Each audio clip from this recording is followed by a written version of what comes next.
be victims because just clicking a link alone, you've already gotten a lot of information about me, which I am not aware. So meaning that the person who is doing this, they avoid of ethical considerations and can I want to Microsoft get something to drink. Chrome, I wanted some no, water. Google Chrome and Just tap water with lemon. Firefox, do they No have ice. something to prevent this, or we are just users are just on their own? They are just there for themselves, like. Okay. I like that question. It's more like you're trying to know if by using all these tools, all these browsers that we use, right, as clients to get access to other organizations and so if we use it. So, for example, if you notice something that when I open my browser, you will see something like this chat box working in for me, right? Aside from that, a lot of people don't know this, and that is why that is one of the reasons why I'm happy. So sorry, I need to adjust my seat. That is one of the reasons why I'm really happy about this school, and that is one of the reasons why I'm happy about the place I work also, and so many other organizations too. When I see people try to educate people and create more awareness, right, even technical awareness on cybersecurity and artificial intelligence, right?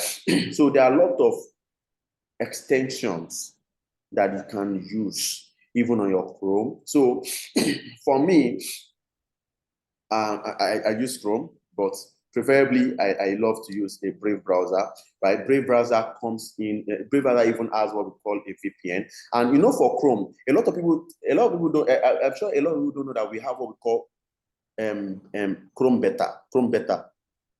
Do you know we have Chrome Beta, a beta version of Chrome, which is different from the regular Chrome? We have Chrome Beta. Even with Chrome comes with a lot of extensions that you can use. Right? You can see I have like some of the extensions I have here. I have this LinkedIn Reader email finder that help me find. There are some people on LinkedIn that maybe hide their mails and stuff. But there's a way you can use this LinkedIn Reader to find their mail and send them mails. We have a lot of bad threat actors that use this in a negative way. But we that are here, we make use of it in a positive way. We have Replizer. Now, Replizer, imagine someone send me a link also, or tell me to go to a website. For example, let's say I go to a website like, let me do something like this. So I'll be going to one of my sites that I used when I was working as a front-end developer. Right, I'll just be doing that. So that's not what we are doing today. So for this site, what I'm going to be doing is that I'm going to use my Webalizer, right? Now, what my Webalizer is going to do is that my Webalizer is going to, what it's actually showing me is giving me more details, looking at it, telling me that the security tool I'm using right here is HSTS, right? You can see telling me the CDN I'm using, right? Netflix, the font script I'm using, the platform as a service that I'm using is what is Netlify, right? So there are some other sites also. For example, let us say we go to, let's say maybe facebook.com and so I'm just going to be using Wapalizer here. So Wapalizer is actually a tool that you can use that can even help you. Right? So for this one, you can see it's showing HTTP3. So there are quite a lot of websites or links that if it is being sent to you. So for example, that time we went to this vulnerableweb.com. Let me do HTTP. And right. So let me use Wapalizer here. So this is just showing me that it is actually, this site that you're seeing is actually run by a web server, right? And you can see the reverse proxy here. And I can click on it to read more to get the version of the server it is running on, right? So even for malicious, so many malicious links or sites that you might get to see, right? What you can do is that you just need to do is to install this Wapalizer, right? Wapalizer helps you in reading all of those. Aside from that, we have quite some other, you see this Appfolio free B2B phone stuff that I use right here too. There are quite some other tools that I make use of.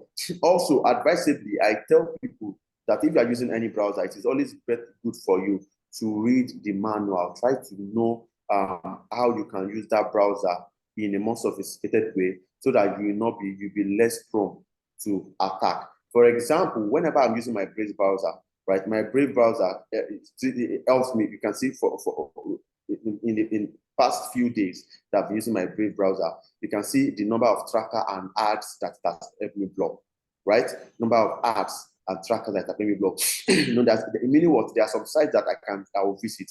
Now, when I click on some links, it will want to redirect me to another link to open up, to pop up some sites, some stuff like that before it gets to the original link, because that is how most of all these cyber criminals have actually built and embedded those links to those embedded malicious link to a legitimate link, right?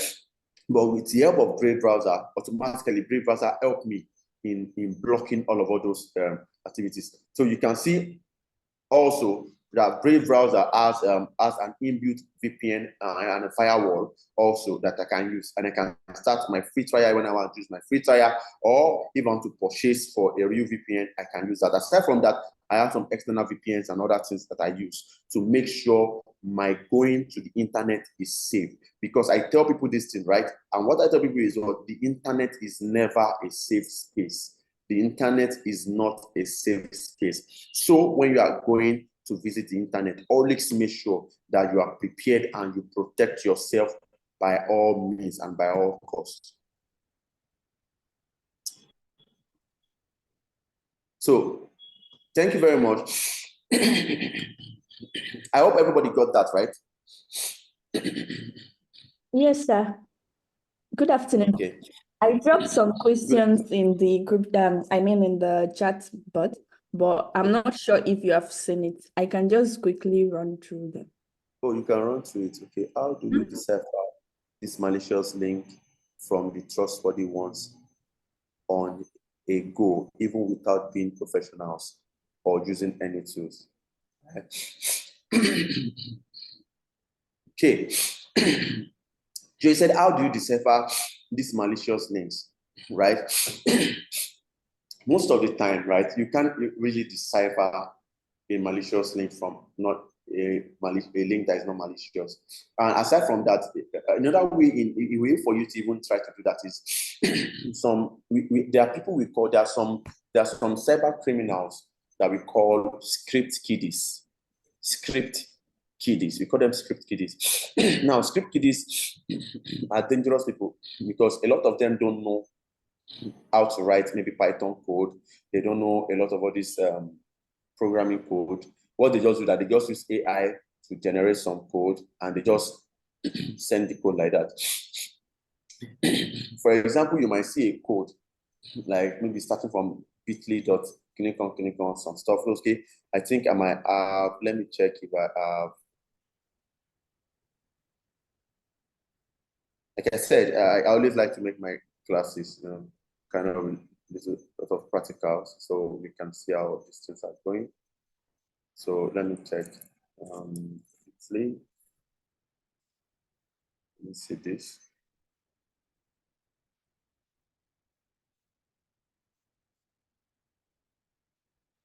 Just sign up with.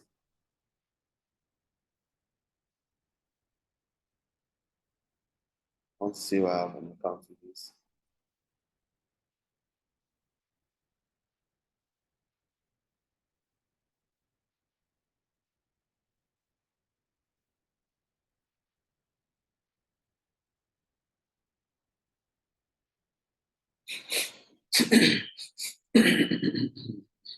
So for example, this is this link, right?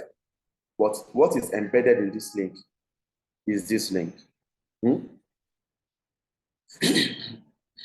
There are some links that when you see, majorly when you see links like this, I'm telling you that I want to send you, I am from Facebook, like I'm your Facebook manager, I'm your Facebook account manager, and I'm sending you a link to recover your password and stuff. And this is the link I'm sending you. Even this link itself looks malicious. So, that is the reason why I said, like, we try to educate people create cybersecurity awareness and even the use of AI and cybersecurity and the like, so that people can know how to differentiate this link. Now, I'm sending you a link. Now, this is not the one you are going to see. This is one you are seeing. But see if you are seeing this one. I'm saying that I'm sending you, I'm your Facebook account manager, and I'm sending you a link to reset your password. And the link I'm sending you is not even starting with maybe web.facebook.com / other kind of, some other stuff, like seeing this particular type of link alone, starting with Bitly, starting with quite some few links, URC and encoded and stuff like that, right? You should be able to see and know that, okay, this link is actually not a legitimate link, right? And that is the reason why we are actually building and we're actually creating. So one of the reasons why we are creating this awareness is so that you can learn and you can actually tell your friends, and your friend will tell your friend, and your friends will tell their friends, right?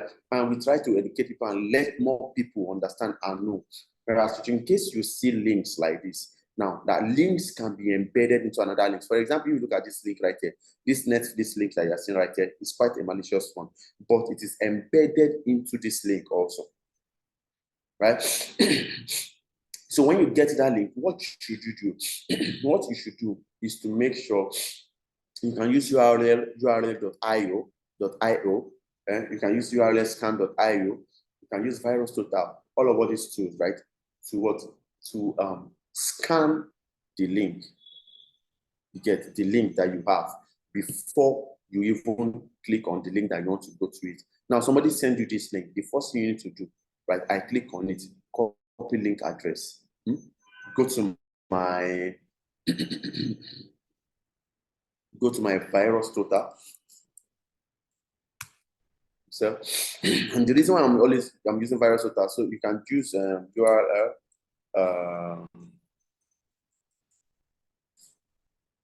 VirusScan.io.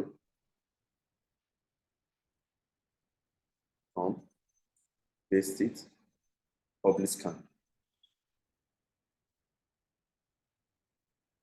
And it's going to run the scan for you. So for all these sites that I'm going into and stuff, there are things that I hope you are jotting down. You can jot down to write them. Why url.io is still doing that? You can use VirusTotal. I use VirusTotal most of the time. VirusTotal is really fast than most of all these other online tools. And you can use it, and it's going to, you can see what it's doing. It's what analyzing in progress. It is going to help you analyze it, right? So you can see in this place right there. So you can see even URL scan is able to tell me that you cannot scan this website, right? It is unable to scan it. You can see. So that is why most of the time I tell people use VirusTotal. So at least we have two major ARC sites. Now, when you look at all these things, also there are some security vendors, right? That I am always looking forward to what they have to say. Even though every other person is saying that it is clean, or it is malicious, I'm always looking forward to some security vendors, right, on what they have to say about that link, right? For example, this if you look at this Certigo is saying that what it is a phishing link. ArcSight Threat Intelligence is saying that what you can see when you talk about ArcSight Threat Intelligence, it is a security vendor that has an artificial intelligence embedded in it, right? Some say that it's suspicious, right? Criminal IP actually say that what it is a phishing link also, right? It's a phishing link, right? And you can see that I have two security vendors that have flagged this URL and have flagged it as well as malicious, right? If you see me that as I'm using my hair, I just highlighted this. You can see that my chat and one of the extensions I'm using is actually bringing me options on what to do, how to summarize, how to do some filters and stuff like that, right? That is the power of extensions, right?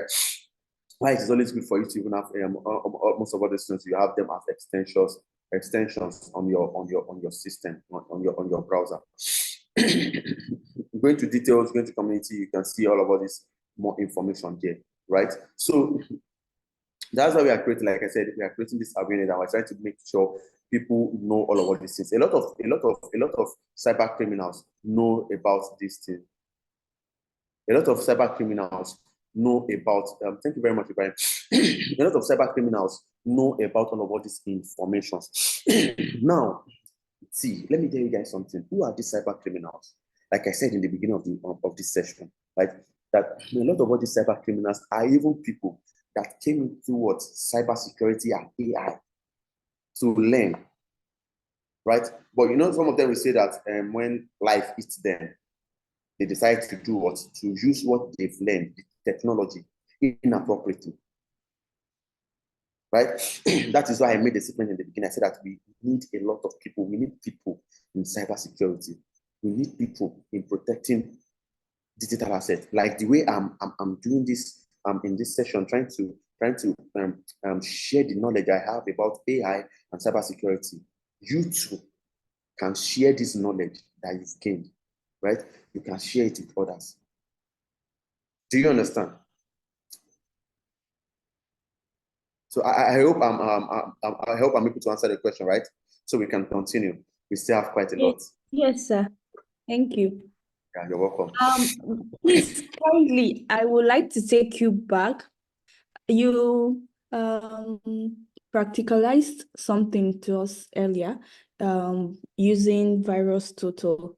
So Yes. you mentioned that we can upload the attachment for the website to detect the threat nature of that document. So my question was that do we need to download it? So imagine a phishing email that was sent and there is an attachment, not a link, like a document. I'm not sure if a document type of phishing email can be used to infiltrate data, but let's just say it's a document and you need to upload it for that website to analyze the document for you. While you are downloading it, right, for it to be maybe in your file folder, while you're doing that, wouldn't it mean that your data is still not safe? Yeah. Do you know when you have to download the document, that document is going to be on a particular link. So if you notice something I did, I don't want to open my mail here, but I want to show you something. I want to show you something. So I'm going to try to make this as fast as possible. So I want to look at something here first. I want to know if that file is here.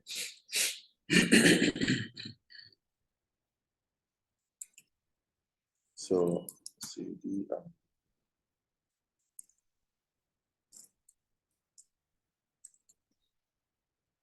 Okay.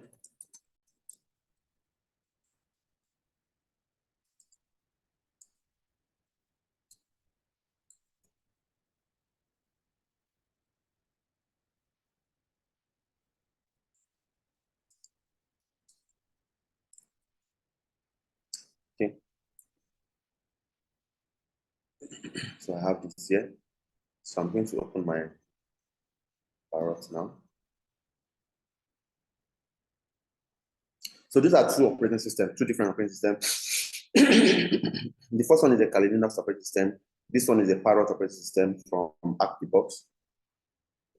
So I'm going to, so I just want to monitor what I'm doing. So don't mind me, I need just 16 conscious.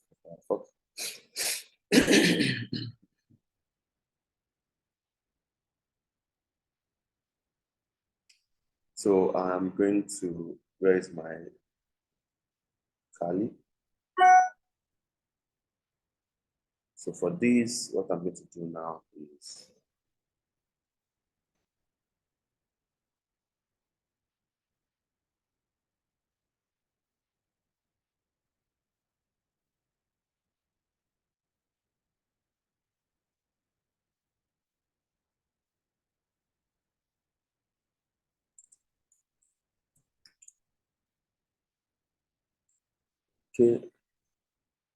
K0139. So I'm going to come to my Parrot.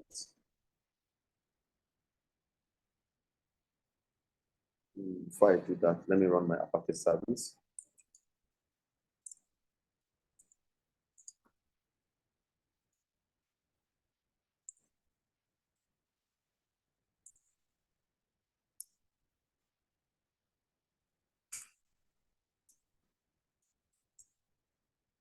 So my service is actually inactive. So let me switch it on. This is an operating system, right? It's supposed to be an operating system, but I want to make sure, I want to load the operating system and make sure that it becomes something like a website that you can install. So, okay, it is actively running. And I'll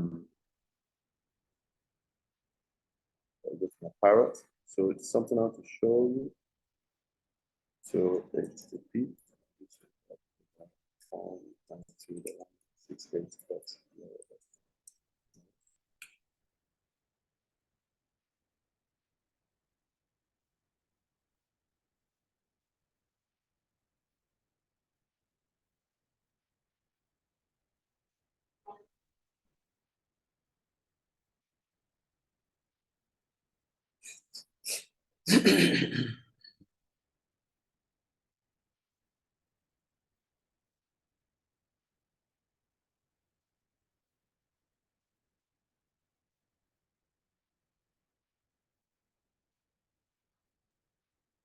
Sir, please, what are we trying to achieve?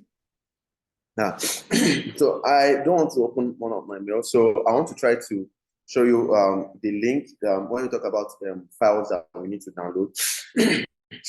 So Okay. those files, instead of you downloading the files, you can easily click on the files and download the link. Those files are actually loaded on a particular link. Do you understand? Oh, I see. Those files that are talking about that will be in your mail will be loaded on a particular link, because if you click on it to download it, it must be downloaded from somewhere. Do you understand? So when you click on those links, you can also do what? Run, when you copy the link, you can actually run the link and get those links. Aside from that, there are some of the files that, a lot of them, when you even click them to download them, right? You can actually download them and nothing is actually going to happen. Right, when you download them. When you download them, nothing is going to happen. But until you do what? Until you you click on them to maybe open them up. Right? Until you click on those files to load them or to open them up. But you stated earlier that there's some links that you do not need to, just mere clicking, right? A mere click. Yes, no, that's what I'm telling you. That there are most of all these files, like I'm talking about the files, right? Let's say a document is sent to you. Now, most documents that will be sent to you, most of them will not be effective until you run them. Any document. Okay. Most those documents will not be effective until you run them. A lot of them are always in shell script, in bash script, in a Python script, right? Most of them are always a Python script or a bash script. It's until you run them before they become effective. But still, so that you can be able to trace the headers, you can be able to trace where they are coming from. You can use, so the network is actually strong. You can use you can copy those links, right? You can copy those links and just run those links for you to know where they come from. But if a link is sent to you and the link is malicious, before you open that link at all, make sure you run the link on VirusTotal. But if there's a document, right? So you might have a legitimate site that has a document in it. Somebody might have even included a document inside the legitimate site for you to download. So that's the reason why, for example, if you go to, oh my God, so I remember what is wrong with this. So I think, so sorry, my firewall. So sorry. No wonder. That's why that was taking our time. Sorry. I told you guys, like I use myself to do a lot of, let's see. Okay.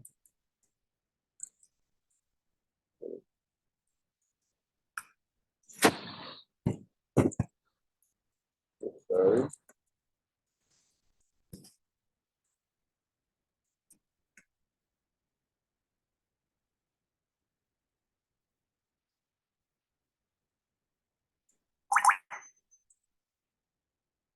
So I need to check something. Make sure it is okay.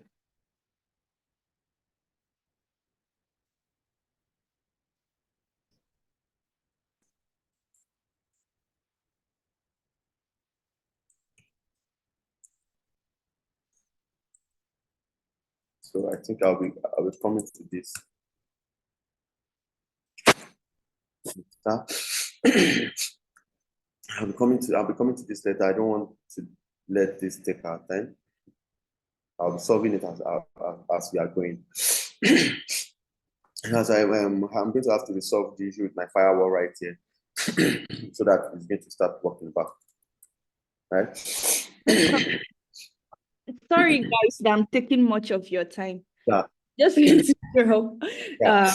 one last question. So you were about to make mention of state something very interesting. You said that we can have a malicious file or document on a legitimate web.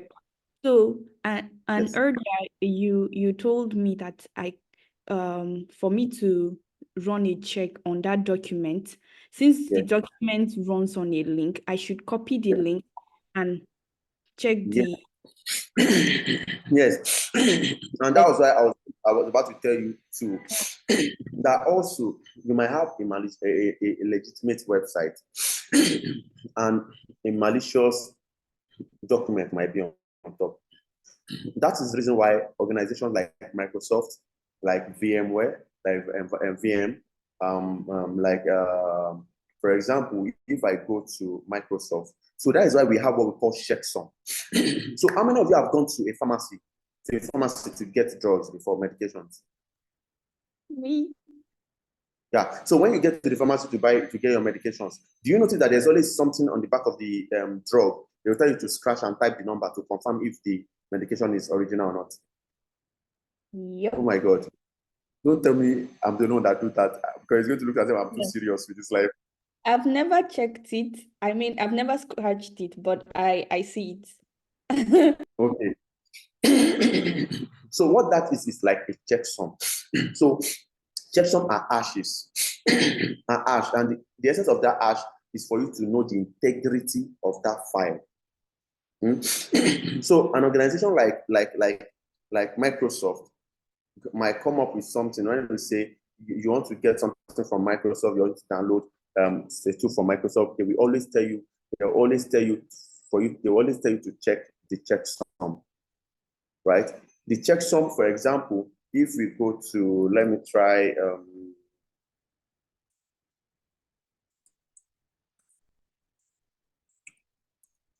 so I'm just going to maybe I want to download Microsoft Windows 10 and stuff. So let's see. They always have what we call checksum.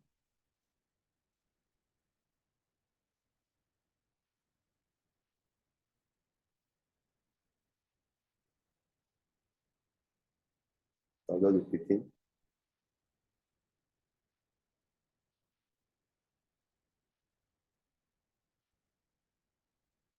So for this is in downloading that. They don't have their checksum yet. You can see that. So you can see in this place, before I download, you can see what is written here. Can you tell me what is written here? It says verify your download. The reason why they put verify your download is because they know, see, even though Microsoft is a very strong organization, they know that nobody See, you just like when I met with someone and telling me that crime can be stopped in this world, that you just need to do this, not do that. I told them this is not heaven now. You can never stop crime. The only thing you can do is that you can mitigate crime.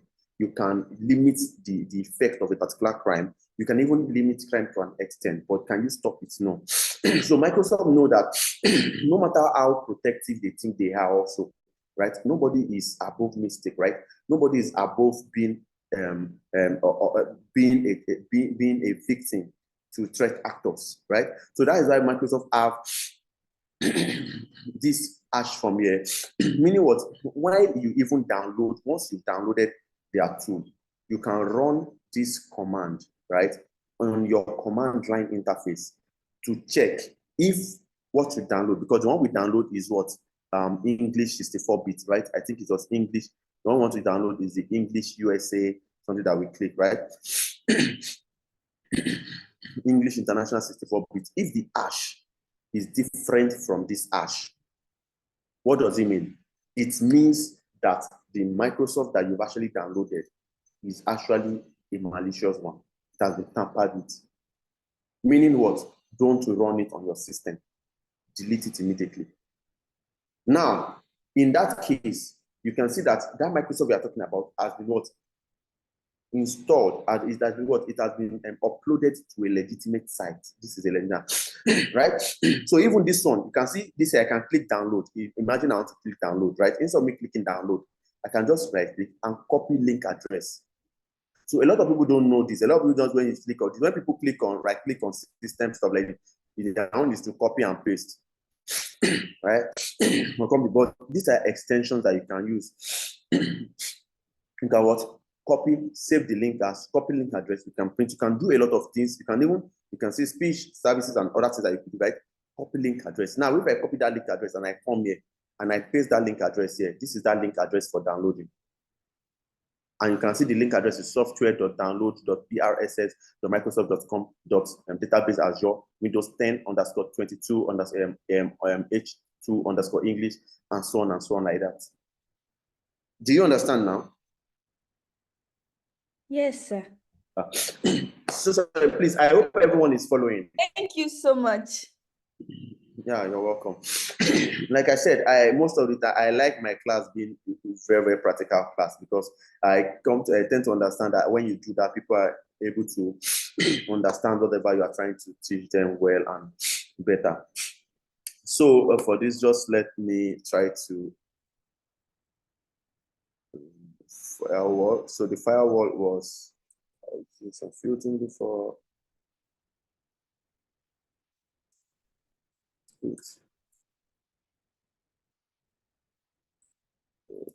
This.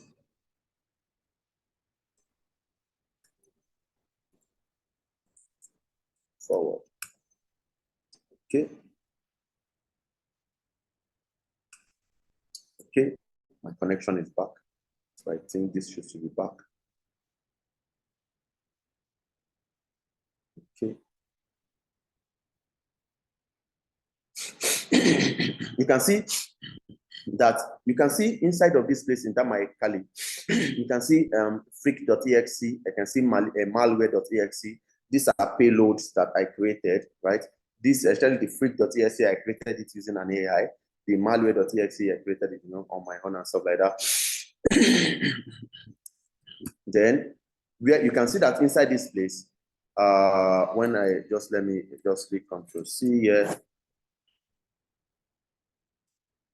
When I do cd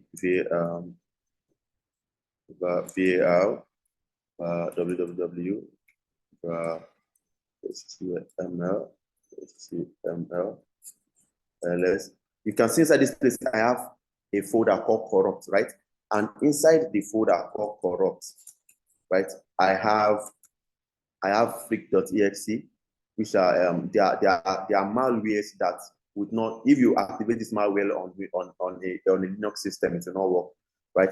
Because if you look at the extension, .exe is an extension that works on Windows, meaning what? Any Windows 7, Windows 10, probably Windows 11, right? If I run this malware on them, it will create a backdoor, right? Malware, this what you are seeing here is a payload. It's like a bomb. explode, create a backdoor where I can pass that backdoor to enter into a particular system. Then, be persistent on it. So you can see with this, even though they are not something I need, right? You can see with this, I am seeing there. All I just need to do is what? If I click on it, once I click on it, you can see it say it wants to download it, right? And if I click on save, it will download, right? But before I click on it, I can actually do like this and what? Copy link. If I copy the link, right? I copy the link, I can come to, you get, let's see, let's have this.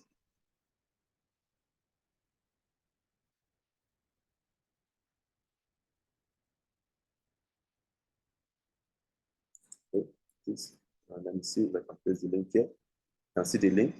This is the link.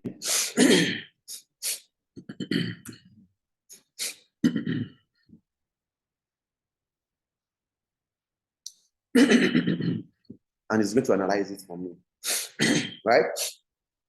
But probably might not even see a lot of deals about this one, because this is something I just use personally on my own. So you can see for this, it's like I said, you can see it is this for this one is actually telling me that this is not, no security vendor has flagged it yet.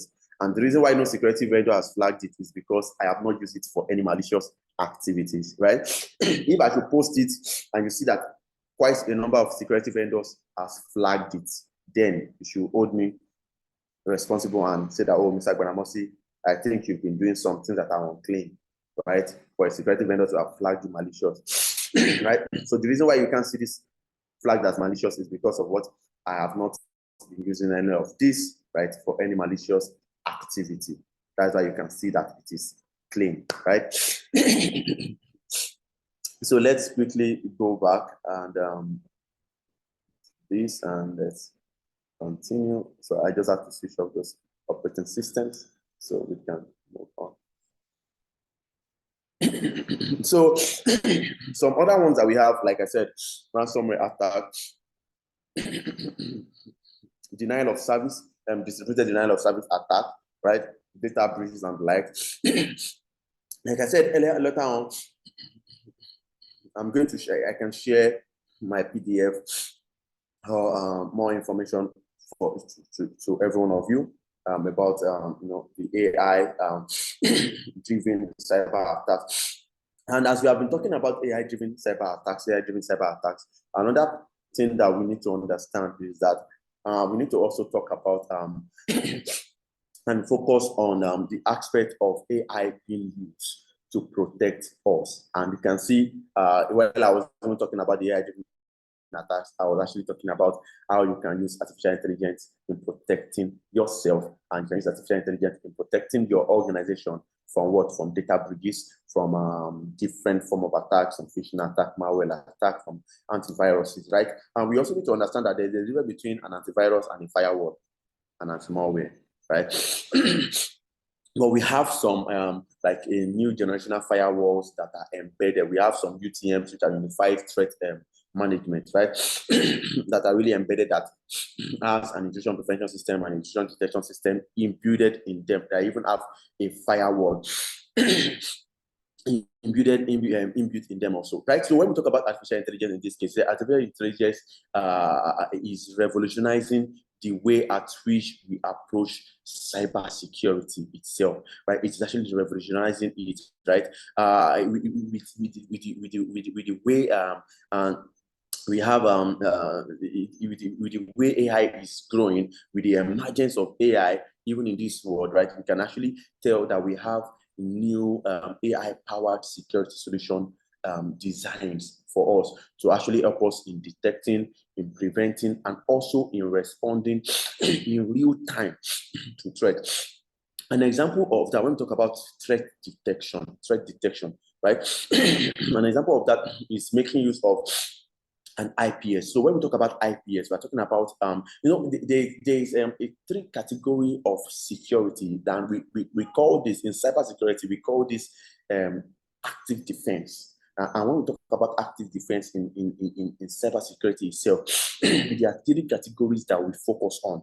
And the 3 categories we focus on majorly, but there's a 4th one, right? But the major 3 categories we focus on is IPS. The IPS stands for Intrusion Prevention System. Now, the second one is IDS. IDS means what? Intrusion Detection System.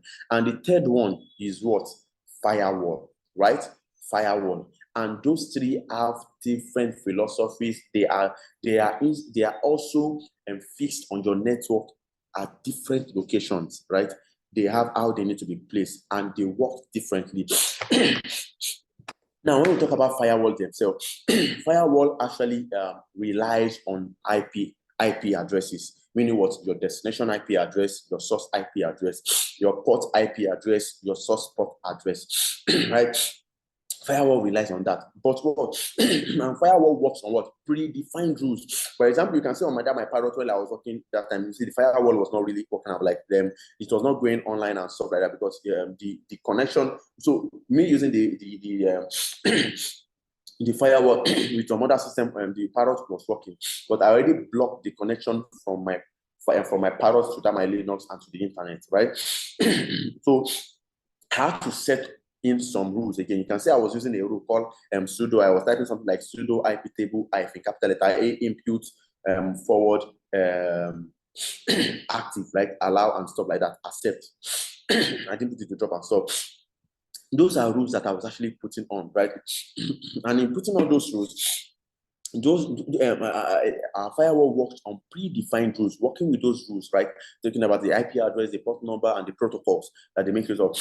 Now, the second one is talking about, and the third one, IPS and IDS, the Intrusion Prevention System and Detection System. Now, those 2 actually works based on analytics, right? They analyze the network. Now, your firewall does not analyze network, right? So they are just rules that work with. But your IPS actually analyzes the network in real time, right? So aside from that, the 4th one that I said that is just there is what we call the security information event management system, or we can say the security information event management tools, right? We have a tool like Splunk, QRadar, and the likes. Now, all of those tools are quite a lot of them are enterprise tools, right?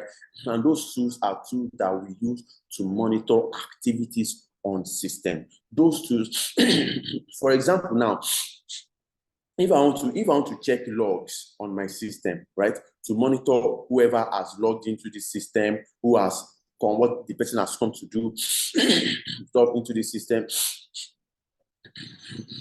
For example, right now, looking at this place, I'm inside VRL underscore /VRL/log, right? Inside this log page, I can check different logs here. I can see my mail log, my daemon log. I can see DMG log, authentication log, the authentication log to know who has entered into the system to do 1 or 2 things. I can do something like, right? This is not a cybersecurity class, though, but I just need to show you this thing, right? Authentication log. And I can see a session open and close. I can see that somebody tried to enter using the Metasploitable MSF admin uses, and the person tried to log in. It shows me the user right here on the date at which the person logged in and the stuff. And it said that there was a bind to a port number for 22 using SSH. Well, meaning was somebody tried to log into this server using an SSH connection, and the port number for SSH is for 22 and the likes like that. And the person tried to log into the site. Now I am doing this manually, right? I'm going into my logs in my system and I'm monitoring all of these things, right? Now, an intrusion prevention system, right? Like we have what we call an intrusion prevention system can actually help you monitoring this, but we have a SIEM tool, which is QRadar. Now, we will not be using QRadar in this class. We'll not be using QRadar in this class, but I have I think I have a video of one of my QRadar classes here. I might just show you 1 or 2 things there.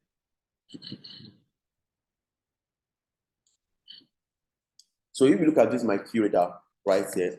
If I play, this is me using QRadar to, I've finished setting up the QRadar. So, right. So you might be hearing one or two voices. I'm just going to mute the voice. I was actually talking here, you know, it was the class where I need to educate people on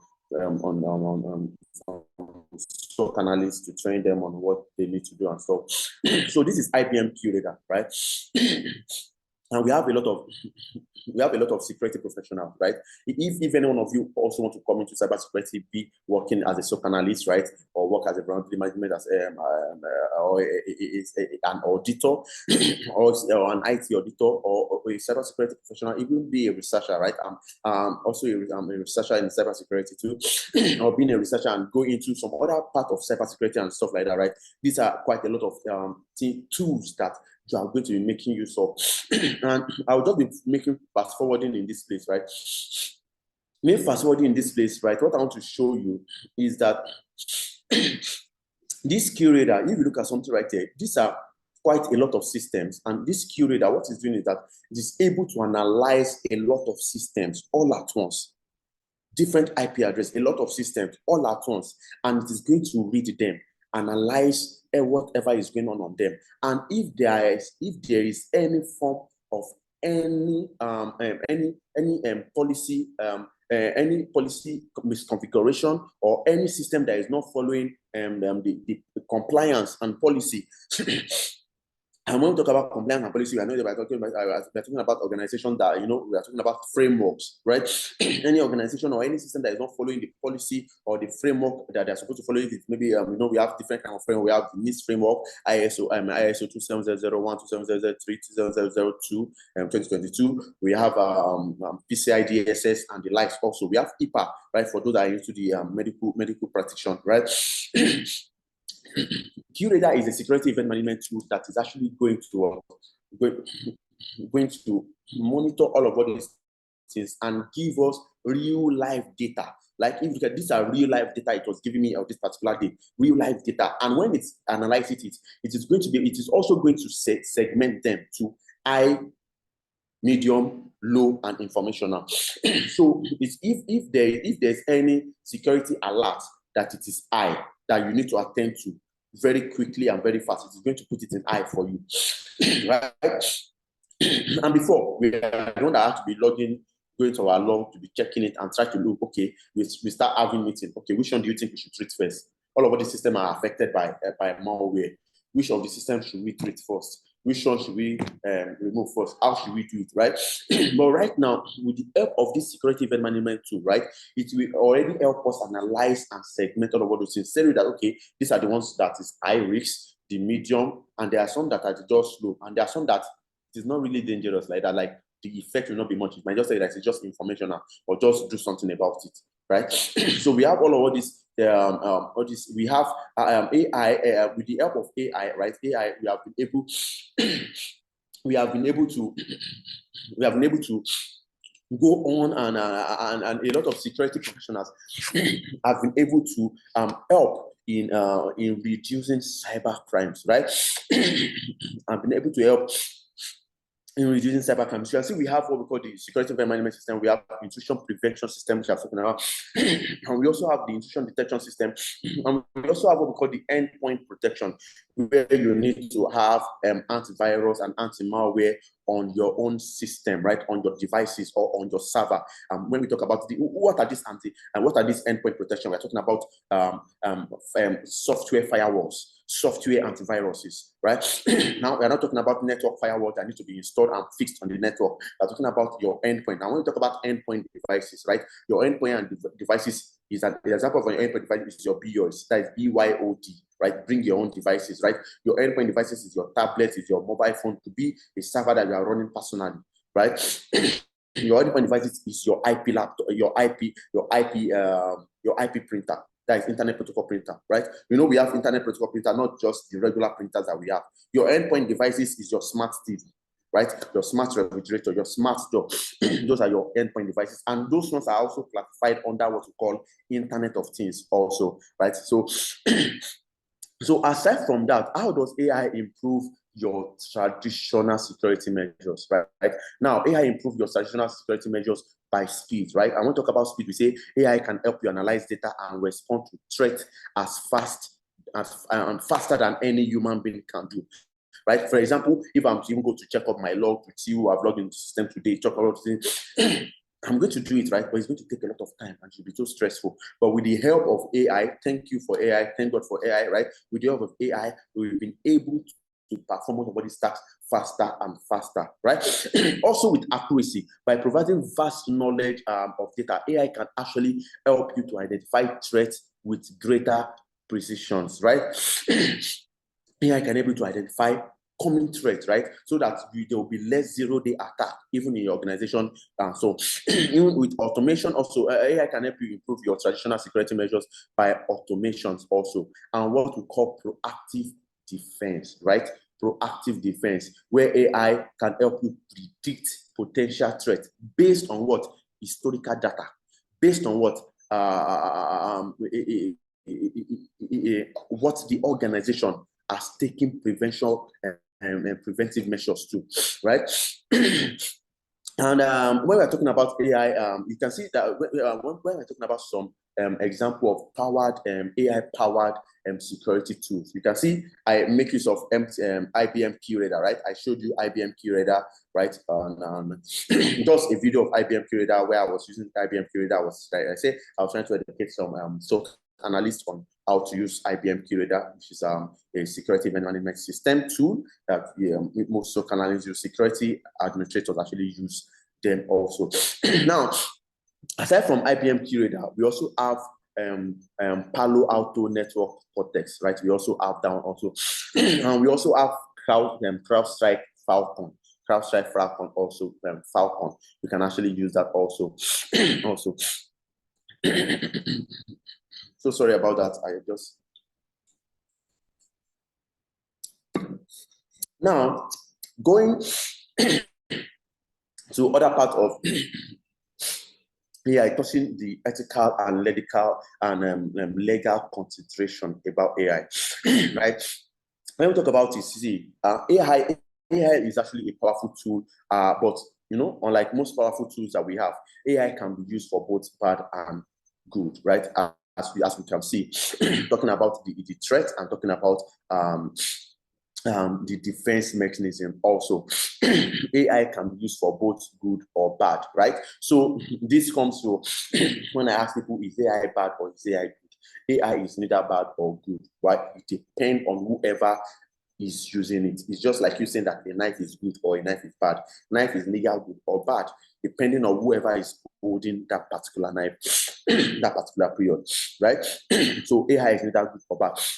So considering this fact, it is essential that we consider the ethical implication on developing and AI system. And one of our biggest concern when it comes to AI is what we call bias, right?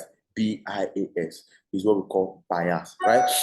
And the reason of this is because we know that AI, which is our artificial intelligence system, can actually learn from data and they can learn from different information. And if this AI is biased, right? If our AI is biased, right? It means that if the data that we have is biased, the data that we have on a particular in our network, if the data is biased, it means that automatically our AI too is also going to be biased. If the data that we have is biased, it means that what? That AI that is going to analyze that data too, that AI will be biased. Now, let's say, for example, we have an AI system that is used for hiring, In our data, we've inputted in our data that I'm seeing our data that our data is talking about our hiring system, and also imputing that we are discriminative about the hiring process. Maybe we are only hiring black folks and we are not hiring white folks, right? It means that by the time, if we are using an AI in this case to analyze with our data, right, that AI will also be biased. Right? And when we talk about this, we can't talk about being biased when we don't talk about privacy and we don't talk about accountability, right? So privacy is another critical issue also that we see. Privacy is another critical issue that we see using our AI system, right? Where AI can be used to process various amount of personal and critical data, right? that we are not supposed to use it for, right? Meaning what? There are some, as much as we have the power and the opportunity to make use of some advanced technologies, advanced or sophisticated AI, right? Like I said, with everything that we do, one thing I keep in mind as I move on, even in my job, is that I tell myself digital literacy, digital literacy, digital literacy. What is digital literacy? Digital literacy. I need to practice digital literacy. And when I talk about practicing digital literacy, I'm talking about making sure that everything I know about technology, I'm using it in an appropriate manner. Okay. Just like recently today, I was in a presentation earlier on before this, where we use an AI to make a picture of a very young person to talk. And some of the people started saying that we should try to make the person sound like another person, try to change some images and stuff, because they saw what we were able to use that AI to do. They now wanted me to even go deeper to use this for some illegal activities. While in session, I had to tell them and remind them about digital literacy, right? That I won't be found, because I have the power to do this, I won't be found using it illegally, right? So a lot of people even still use AI to what? To access information that they are not supposed to use it to access. So, which means what? We need to protect our digital information, our digital asset or data from unauthorized access and use. And the other part is what? Accountability. When we talk about accountability, when the accountability comes in the place of when an AI makes mistakes, right? When an AI makes mistake, who should we hold responsible? Is it the developer? Is it the user? Or is it the AI itself? There was a time I heard about a story about an AI that is a lawyer It was something I had, and it was something that quite interested me, though. But it was an event that I didn't really get to read up about and study about. But I'm sure that after this session, and since I remembered right now, I just remember now, I'll have to try to read up about that event that happened, right? So if an AI,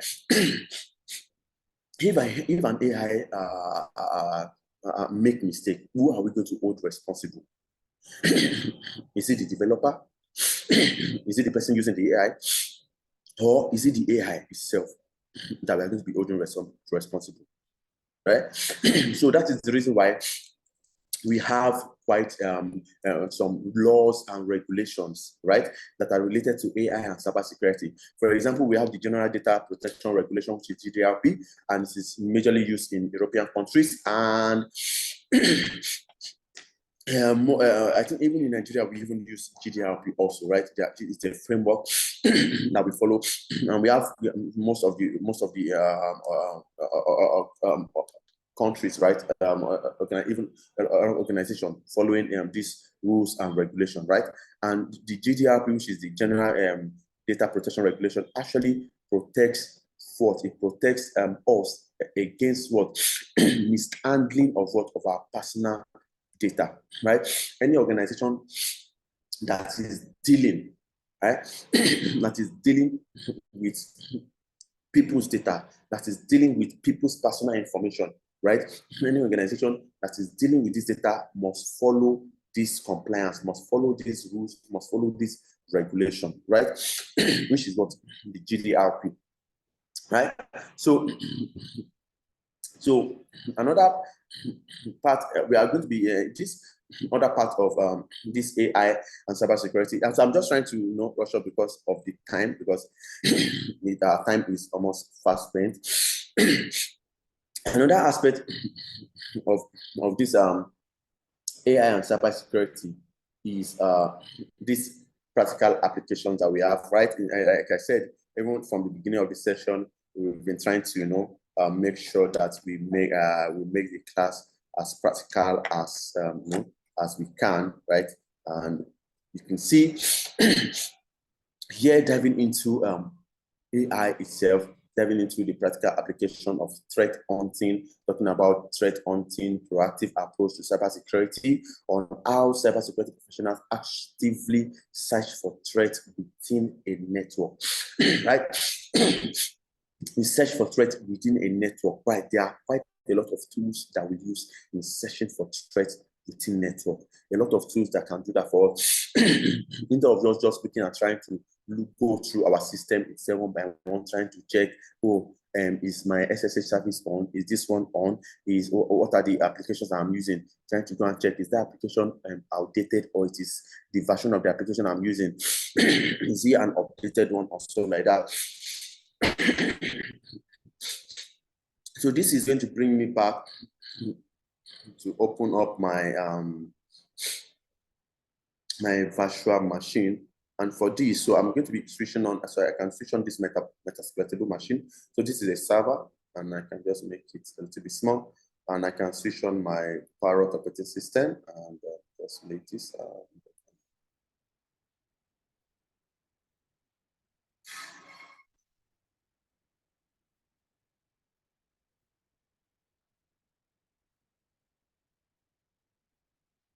I hope everybody is still with me. Yes, sir. I hope everybody is still with me. Yes, sir. Yes. So I am just going to cut this.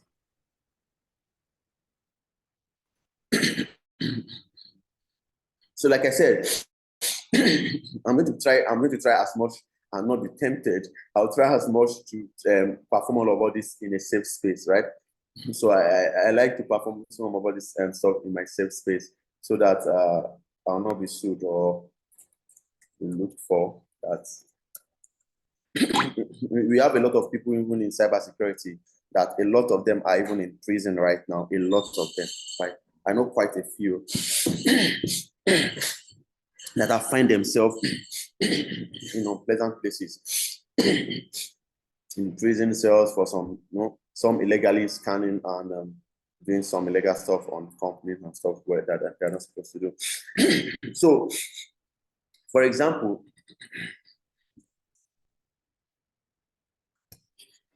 so I'm just going to.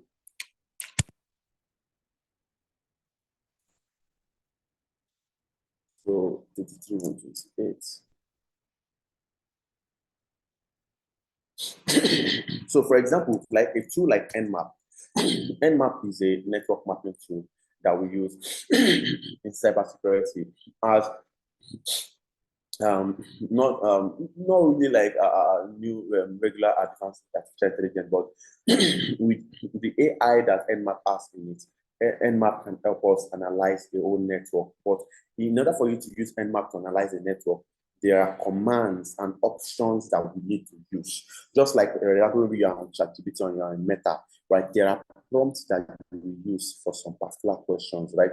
You want it to give you some responses. There is a way you can use that prompt. There are some prompts you use, and it is going to give you the response in a very good way, right? Understanding those prompts. So the same thing too now. This is just like a prompt, right? But we need to understand the kind of command and options that we make use of when we are on this. When we are trying to get vulnerabilities, we are trying to go through our network to see by ourselves what is the weaknesses of this network, right?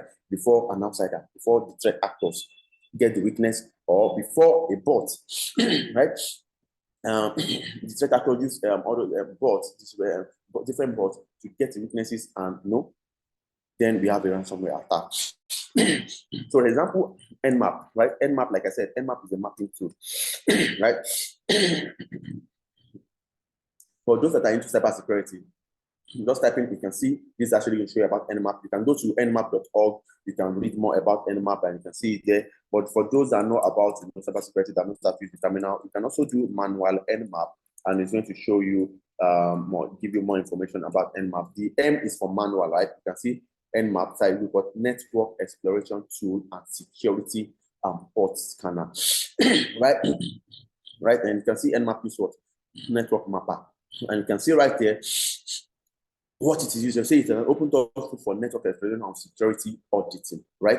And for design, and you can see, you can read quite a lot of it about, and you can see talking about different packet, firewall uses, dozen of what characteristics, administrators. You can see quite a lot of information about this right here. And Nmap work so sweet and smoothly, right? You can use Nmap to get quite a lot of information, right? I'll ask you. So for example, let me say I want to scan one of my network, right? Just to check the vulnerability. Before, what we need to do is that we are going to be checking all about this network to check, oh, is my, on this network, I have to be checking, is my SSH service, I have to be doing like this, something like SSH service status. Try to check if my SSH service is on, if my SSH service is not on, I'm starting putting on this command to try to see. But in this case, in these days, we don't need to be doing that again. All we need to do, for example, I'll use administrative Nmap sudo. I'll do 192.168.33 and I put so I want to scan one of my network. And do that capital letter A, and I'll do just let me do V, and I'll do let me say T4 and T4. Let me do that T4.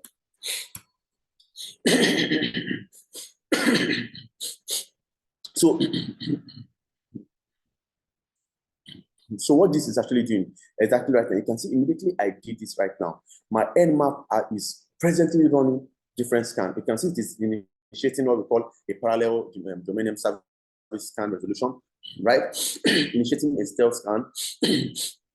And you can see what it's telling me right now, that it is actually discovering some few things, right? In that scan that I've run, it has discovered different port numbers, right? And look at this port number that it discovered. You said it discovered an open port of port 80, right? On this, right?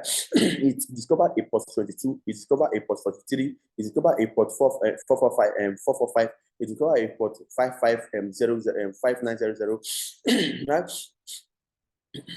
And we can see all of all these ports that I've discovered. And looking at it also, some other few things that it has done for us is that it has scanned it and narrowed it down and said that, for example, that the first, you can see the port 21 that is showing right here, the TCP port 21. This is what is showing to us right here. that TCP port 21 is an what kind of service it is. It is telling us what, that it is a service that is what, an FTP service, which is what, a file transfer protocol service. Aside from that, it's also telling us that what version it is, right? That the kind of version it is what, it is a version FSFTPD 2.3.0, right? And by looking at this, you can actually go and try to look, okay, what version of FTP do we have right now, right? And with what is showing me right now, I'm sure that this 2.3.0 is actually an old version, meaning what, this system that is here need a patch, need an update, need to be updated. Else, this vulnerability that we've seen, and when we talk about vulnerability, is a weakness. This vulnerability that this Nmap has made us seen on this system can be exploited. It can be what? Exploited. Maybe if the program permits us, we can try to exploit one of these vulnerabilities and stuff like that. We can try to exploit it. That is more like showing you some of the things we do as an ethical hacker, right? Aside from also, we have a port 53 that is open, and that port 53, what kind of service is it? It said it is a domain service, and this is the version. We have a port 80 open, and we all know that a port 80 is what, HTTP, which is Hypertext Transfer Protocol. And what kind of service it is? The service that is running is what, Apache HTTP BD 2.2.8 Ubuntu Dev version 2. That is what is running. And you can see that inside of it, we have a port 111 TCP open, and that one is what? That is remote, that is RCP bind, right? And you can see the version that is open, and you can see the RCP information that is showing us right here. Quite some more information that is actually showing us. And if you go down, there are a lot of more information it's giving us. And also, this Nmap actually went far. It went far to also show us that what it actually did what we call, because of the hyphen capital letter we did, it actually did what we call OS discovery, operating system discovery, so that we can know the operating system that IP address is running on. Now, it is telling us that that operating system is running on what? That is OS, is a Unix system running on what? Running on Samba 3.0.20 Debian, and it's also telling us the computer name.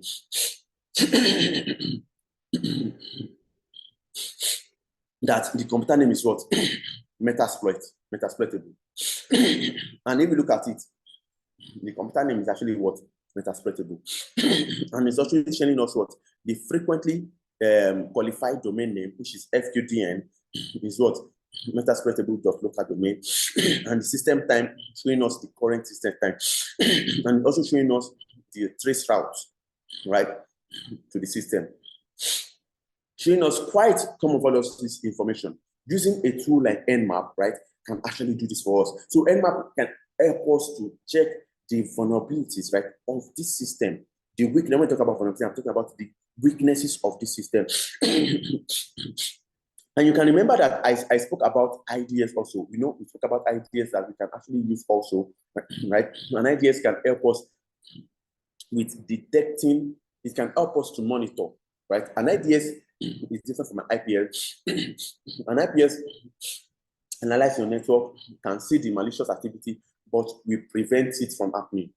But a lot of organizations don't always use IPS, because with the use of IPS, we always have what we call false positive. And false positive is when we have legitimate traffic that might just look like a traffic that is illegitimate. And the truth of the matter is the traffic is legitimate. On an IPS is going to stop it. And that always happens all the time. In that case, most of the time, most organizations or security administrators like to use what?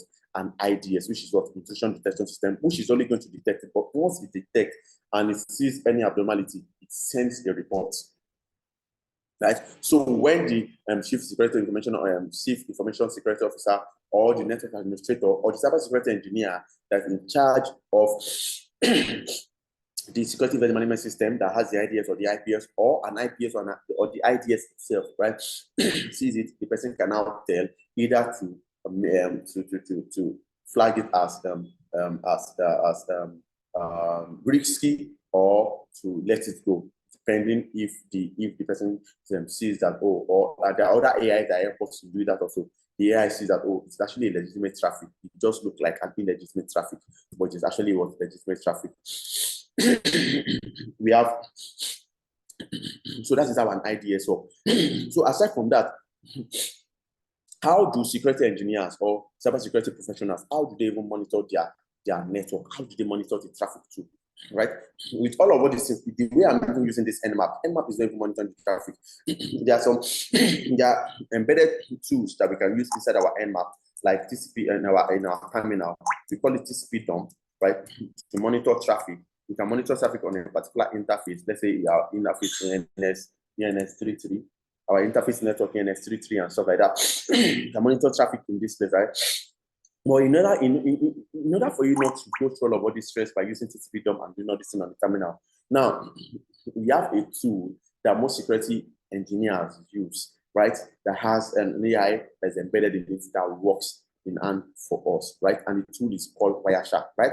Wireshark. So I'll be starting Wireshark right here now. So what I'm just going to do,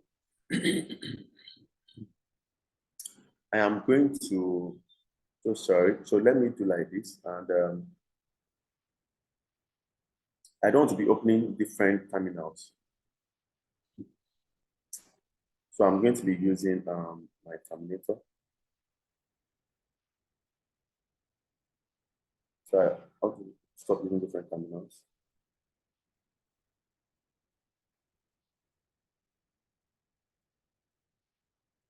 Okay.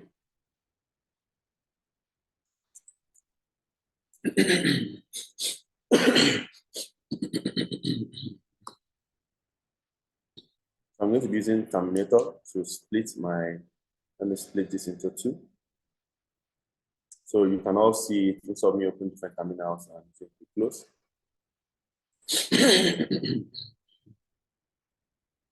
So for example, as I'm doing something like, let me start my Wireshark. Sudo, I'll do Wireshark.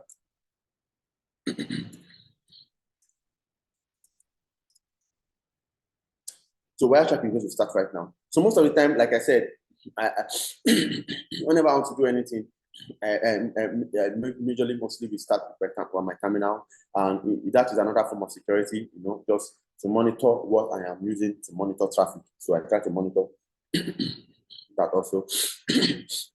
So I can monitor on any network, and I can monitor on, maybe let's say I'm monitoring on my interface network 33 alone, right? So anything that is pertaining to any network that is pertaining to my current interface, so I can monitor on any network at all, or I can monitor on my Bluetooth. I can even monitor on my local host, which is my 127.0.0.1. That is what we call loopback. We call it local host also. But I'm monitoring on my NS3, so you can say I will just double click on it. So what this is actually doing right now is that it is actually monitoring my traffic. It is monitoring what I am doing right here. And you can see that this is just going, and what is just showing right now is just communication from with my system and my local host and every other services that are running on the system. So let's say, for example, now I try to ping a system. Let me say maybe I ping YouTube, or I want to try to check if my connection to go online is working. I do something like reget HTTPS. I do like this, and I say something like bbc.co.uk.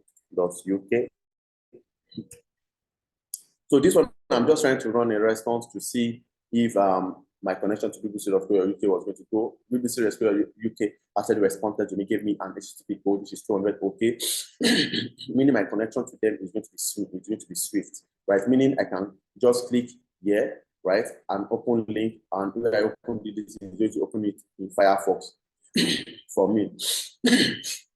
Meaning my connection to them is going to be swift, I can connect to them. So aside from that also, so I'm just going to be performing some tasks right here so that we can see it. I can decide to try to say, I ping, let me try to ping bbc.co.uk, and I click it. This is just going to send an ICMP request, right? You can see its connection is reachable. And immediately I use this ping, right, in cybersecurity. So I'm just going to press Ctrl+C to stop it there. Later I use this ping. What it first did for me, that was, it said that what this bbc.co.uk, that the IP address to this place is this. It showed me the IP address to this site, right? That this IP address belongs to this site. It's a bbc.co.uk, right? And I can, if I open up my Firefox, I should be able to even go into site. Let me open that. So I've opened that.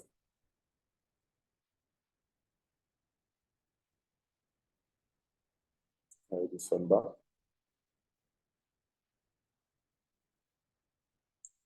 So once it's open, okay, the Firefox is starting.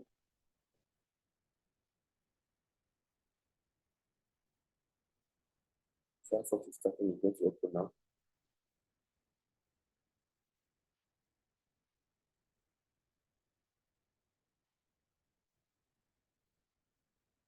Sorry.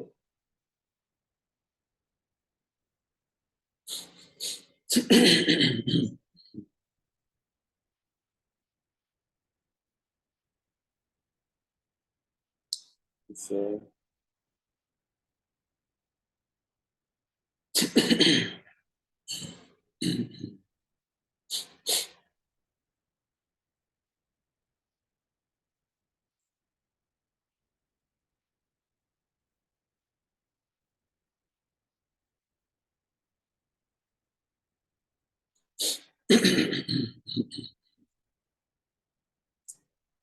Sorry, I have quite some other system.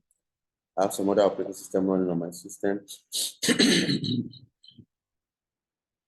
And this probably is making it run slow. So let me make use of this Linux operating system here. So let this Parrot rest for now. I'm going to resolve that.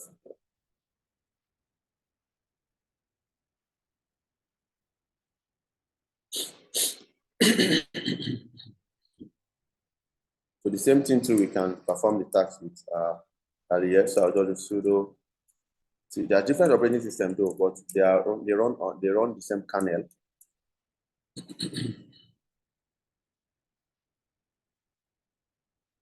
So I have Wireshark right here.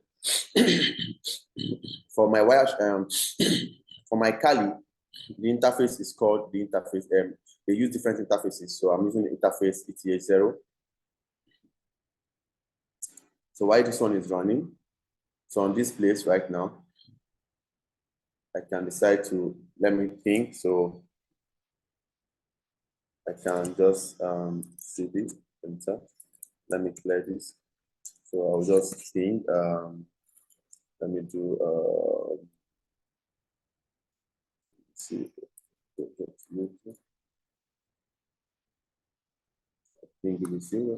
Okay. You can see the IP address is giving me was the same thing you gave me on my Parrot, right? So I accept it. You can see there's a successful pinging request here. The ping is sending an ICMP, that is internet control message, internet control message protocol. It was able to send. So we also did this. Let us do something like this. So you can see connection to this site was successful, right? Awaiting response from that. Okay. And let's try to do HTTPS and let's try bbc.co.uk. Let us try. The connection to that one too was actually nice. So I can come to my browser.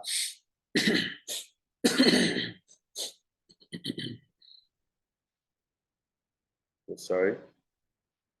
So for my browser, let us try to say, let's say I go to like something like facebook.com.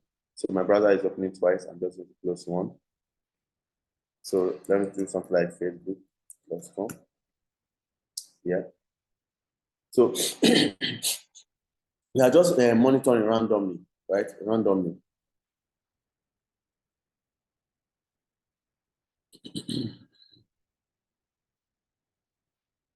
I'm just monitoring randomly. So I'm just going to do like facebook.com. So we are going to see if it is able to capture all of these activities, right? You can see, just say DAFADAMO.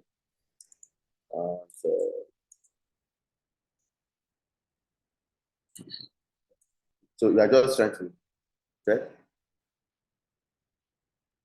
So I just want that one to load. And you can see on my background, right? On my background there, you can see that the Wireshark is loading, right? It is loading and it is just moving. So I can cancel this, I can just minimize this. Come here and I can stop this activity by doing this. Stop the activity. In just this few seconds, I think, since we came to this Kali Linux machine and trying to go to Wireshark, trying to open up all these things, we've not even used 2 minutes at all. But in less than, if you look at it, the time in 166 seconds, 0.2692 milliseconds, right? You can see in just less than 2 minutes, it is able to that it is able to monitor and it is able to acquire 3,131,000 packets. It is able to acquire 3,131,000 packets. This is what it has been able to acquire in less than 2 minutes. Right? In less than 2 minutes. And if you look at it, I'm just going to be scrolling to just show you some few things. So I'm going to be using this to perform a particular task just for awareness purpose. For you to see how threat actors even use this to monitor. Now, this Wireshark, we are using it for something, a very good purpose, right? We are using to monitor our traffic to see whatever is going on our network, to see the communication between different IP addresses, right?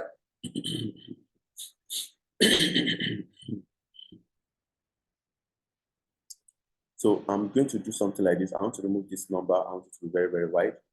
So I want it to be very, very clear so that you see this thing. Sir, I was just wondering if something unusual is going on, will it indicate? Now, what Wireshark is going to do for you is that Wireshark helps you analyze all of this data in real time.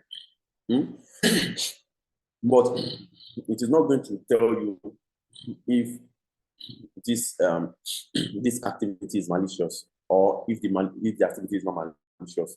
But it's going to help you analyze the data in real time and show it to you. But you can easily see the activity, you can easily tell where the communication is coming from. Because when we talk about the internet, you know, when we talk about we communicating with each other, we are talking about our clients communicating with each other, meaning what? My IP address is communicating with your own IP address, right? My device is communicating with your own device. But if my device is communicating with your own device, what communication mode are they using, right? What kind of IP address? What is the IP address they are communicating on, right? And Wireshark is going to help you with specific dates and times allocated, right? If the communication between these two systems, this particular IP, so just let me separate this so you understand. This IP communicated with this IP on this protocol. This is the length of their message, and this was their message, right? Wireshark brings it up in a more clearer form for you. Yes, some of all these things are encoded, and we have tools that we can even use to decode some of all these things, right? For example, when we went to let me consider this. we went to quite some sites, right? We went to quite some sites. We visited quite some sites using some even with our devices and stuff like that, right? And this Wireshark, what it's going to do is for us is that it helps us monitor all of these activities in real time, right? It has a lot of it's kind of have a lot of tabs, right? Tabs where we can come in to check every single communication. We can see in this place we're talking about the transmission control protocol, talking about, okay, we know that this IP and this IP communicated. Now, what ports did they use in communicating? It's showing that the source port was using port 42902 and the destination port was what, 440. This actually tells us that what, okay, I think the communication between the two of them is actually secured. How do we know that? We know that because it was using a port 440, which is a port 440 is what HTTPS, right? And aside from that, there are quite some other sites that we visited, and Wireshark helps us to just give us all of these things in real life, right? It is not monitoring all of these things on something that have happened before, right? Real life data, real life monitoring, right? Activities that are going on, what is going on the system, what we are doing on the system, right? Remember that time we sent a ping request even with the Kali operating system, right? We sent a ping request. You remember that we sent a ping request with our Kali, and we send it to bbc.co.uk. And remember, you said that our bbc.co.uk IP address is 152.101.0.81. Now, in this place, you can see it did not show us BBC, but it shows us the IP address itself. And it said the request that was sent was an ICMP request. And we can see that this was a request and there was a response, right? Meaning what? We sent a request and the response was actually sent also. And also, we actually went to a site too. We went to a site, and you see, for this one, is showing us an encrypted alert. For this one, it's showing that we went to a site, and that site is an HTTP site. Look at the length, and it's showing us the site, and the site we went to, it's showing us the IP address. If we come here to follow something like TCP or HTTP stream, you can see this is showing us that, okay, this shows that the site that we went to. Now, imagine me, I'm on the same workstation, right, as a security analyst. I am just monitoring this system on this network. Everybody on that workstation, whatever they are doing, is what me I'm seeing on using Wireshark. And when I begin to monitor to identify everything, I am going through every one of these. I can actually tell and say that, oh, a particular IP address actually went to vulnerableweb.com, and the person tried to log into the site or try to do one or two things and stuff, and I can actually see it and say, okay, this was the site the person went to. Now, why did the person go to this unsecure site? Because I can see that it is telling me that this site is an HTTP site. It's not a secure site now. And why did this person go to this unsecure site? Right? And I can start to go and do what my investigation. And in doing my investigation, I can finish my investigation with maybe NSLOOKUP, with Nmap, with other tools that we have in our network, and even some online tools that we have also, right? So, for example, let's say that I am currently monitoring. This network, and somebody. Oh God, I need water. Let's say I'm currently monitoring this network, and somebody in my network,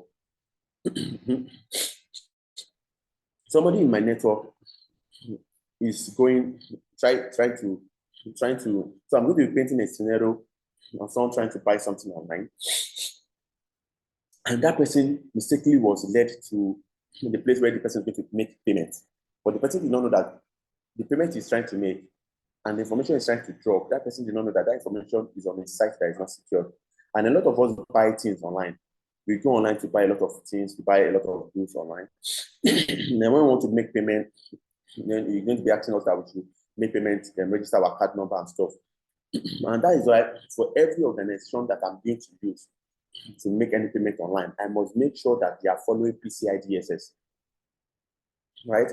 Which is payment for the standard, is a framework, is a compliance for any organization that is dealing with what credit card information, right? So if you are not PCI DSS compliance, I probably will not buy anything using that organization online. So that organization must be PCI DSS compliant. You can see right now that it is still monitoring. You can see Google Cast and stuff, right? It is monitoring even things that are going on, even my MAC address and stuff, what is just going on in the system. So let's say somebody on our system is trying to buy something on the web. Let's say this is AliExpress. So the person tries to log in. So we are giving something to log in right here. So they said that we can log in with test. And the person say, that this is just a scenario we are trying to paint, right? I hope everybody understands that. So I just trying to paint a scenario. So I don't need to save this. I'm not saving this. Just log in. Now that I log in, now to buy something. So the person here we have is Pedro Miguel, right? Already. So let's say you want to log in something. Can somebody just give me a random name? I want us to be interactive. Somebody give me a random name. Let's say this person wants to buy something online. Can somebody give me a random name? Sheyi. So let's use say. Make sure it's not somebody that you know. Let's make sure. So another person give me another name. So let's just mix it. Let's mix it. So it's not going to be somebody. Huh? Obi. Fellaini. So let us look. We've used Sheyi, the Nigerian. So Fellaini. Can you spell Fellaini? I mean Fellaini, a footballer. Fellaini, Fellaini. Oh, okay. I don't watch football, so I don't know anything about football. So that is actually awkward, you know. It's one of the one of the okay, let's use Jack. Okay, let's use Jack. Okay, we have Sheyi Jack. Now, this person, the name of this person is Sheyi Jack. So Sheyi Jack is trying to buy something online. And now Sheyi Jack has entered this site, has gone to the shop. So he's about to, you know, Sheyi Jack needs to make payment. Now, Sheyi Jack wants to make payment. Sheyi Jack has to put his credit card number. So let's say Sheyi Jack is putting this, and you know, our credit card numbers are always right. So you know, there are some things that most people must actually know. How many digits is always credit card numbers? Actually, this is MasterCard. You can tell me how many digits. Don't tell me nobody knows this. Oh my God, it's only 16 digits. Like 16. 16. Yeah. It's only 16 digits. There are some of the things that when you just know, and you know your CVV. So Sheyi Jack, let's give Sheyi Jack a mail. So you say Jack underscore Sheyi at let's say Hotmail. So hotmail.com. How many of you, when you want to buy goods online and you want to make payment and stuff, it asks you for your mail, right? They ask you for your credit card number and your username, right? And they ask you for your mobile number, right? Yes, CVV2. Yeah. So I'm going to be plus 234. Let me do 90345 45 719. So if this completer is 1, 2, 3, 4, 5, 6, 7, 8, 9, 10, 11. So let's say this is the number, right? So let's give this number, let's say something like this. Let's show it the way it always show the number, right? So I think it's always, you know,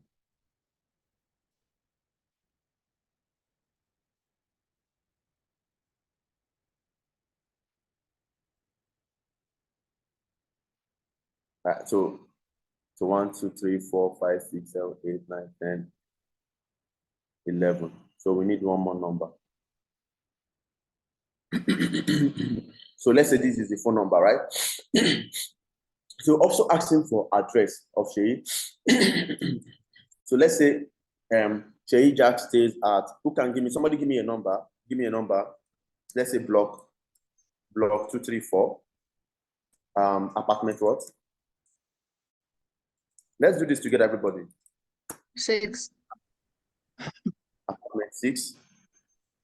Let's give an address. Let's say Solvent Street. Solvent Street, War Road.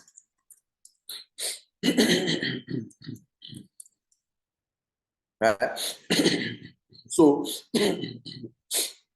Sheyi Jack has done this, and we have somebody that is already monitoring activities. So on that side, without Sheyi Jack knowing, and Sheyi Jack went and just click update to buy the two, and you can see right now it has been updated and set out Sheyi Jack, right? Right? Then Sheyi Jack have put up the series, and the next thing Sheyi Jack saw that instead of him to be debited $200 for the goods that he's trying to purchase, he's been debited $200 4 times, and he's wondering, I'm like, oh my God, what is happening?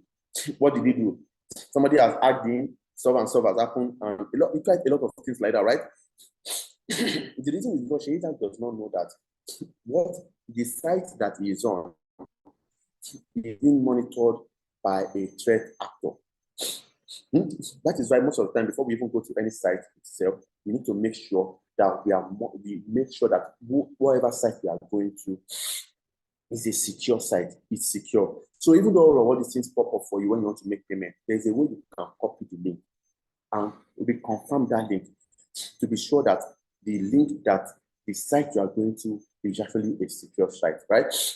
So let's say somebody even on our network has done this, that has done this. Now, let us go into our system as a security analyst, right? And try to see what we've monitored, right? So one thing we are going to be doing right now, so we can see, we can even stop this right now. We can go away from this, right? So that is Sheyi Jack has done his own. So as a security analyst, this is where we are monitoring, right? This is what we have to monitor. We don't even know who Seyi Jack is yet, right? We have just monitored this. But when we are done monitoring, right, one of the things I actually do is that we can even filter on Wireshark, right? Like I said, this is not a Wireshark class and stuff, but I'm already doing the other things fast. And I hope this is actually going to prompt you guys to want to go further, to know more about AI, to know more about cybersecurity, to know how you can make AI an advantage to you and your society, right? To use AI for good, right? And not for bad, right? Remember when I'm talking about digital literacy, using technology for what? In an appropriate manner, right? So I'm just moving forward, and let's say on my case, because I knew that maybe somebody was going to fall the trap, and I do something like I filter by HTTP. And you can see when I come here right now, you can see I have the link to the site, and I see, okay, somebody has even logged into the site, and I see most of all these things. You can see not modified. I can check some of all these things. So sorry, guys.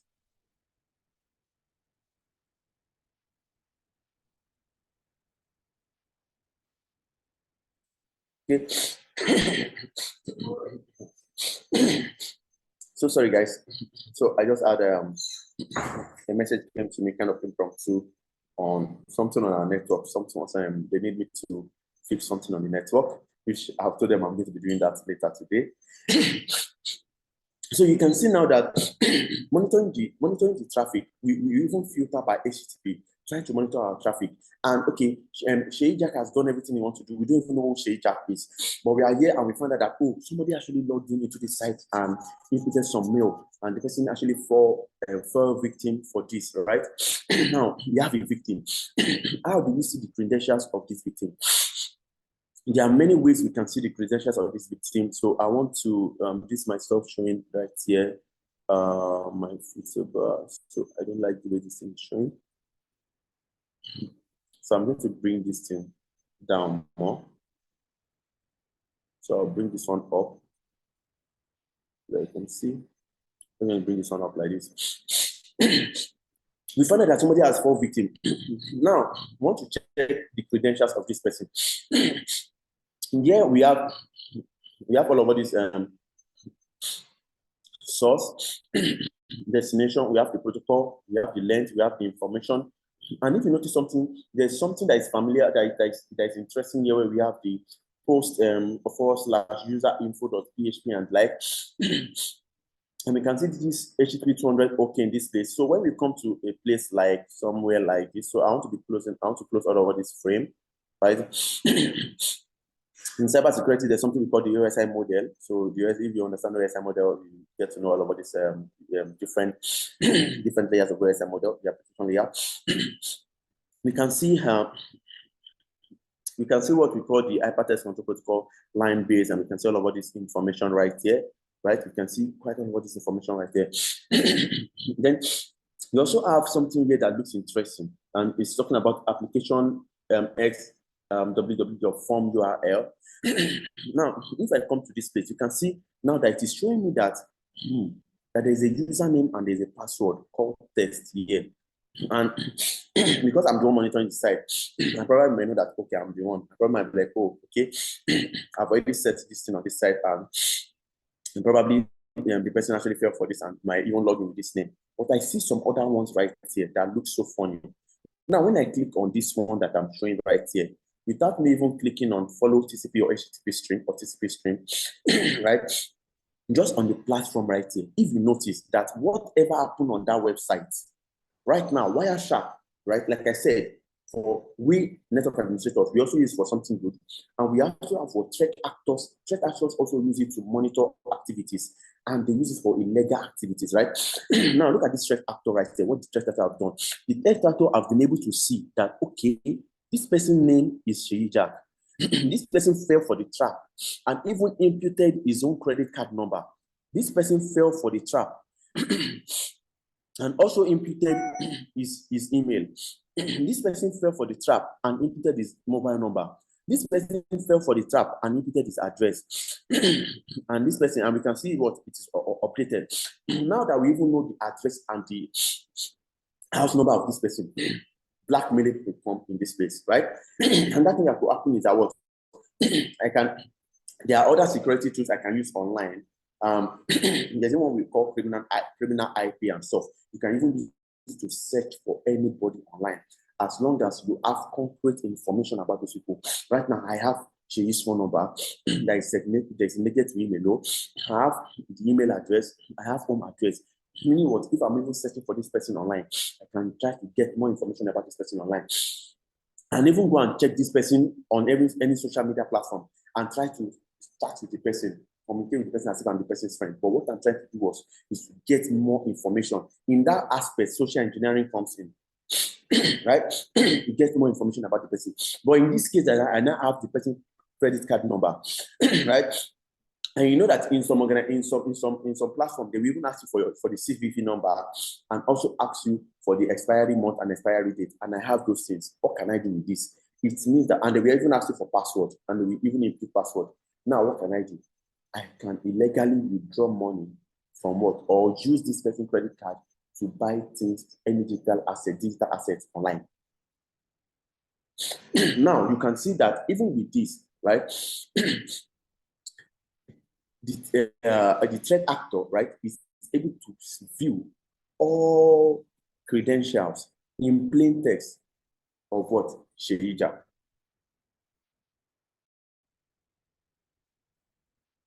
I hope everybody is following me on this. Yes. It's a bit technical, but I'm trying to follow up and understand. So I'm sure AI Analytics is recording this session. Yes. I'm sure they are going to be uploading. Yes, it's recorded. I'm sure they're going to be uploading this session again online, and everybody can actually go up again, watch the video, try to get more understanding. Because I'm sure when you even watch this video again, there are things that you actually thought you've known already from this video. I'm sure when you watch it again, you'll be able to get more in-depth, like more information about this, right? So you can see touching about the practical aspect, talking about threat hunting, incident response. You get how you respond to incidents, right?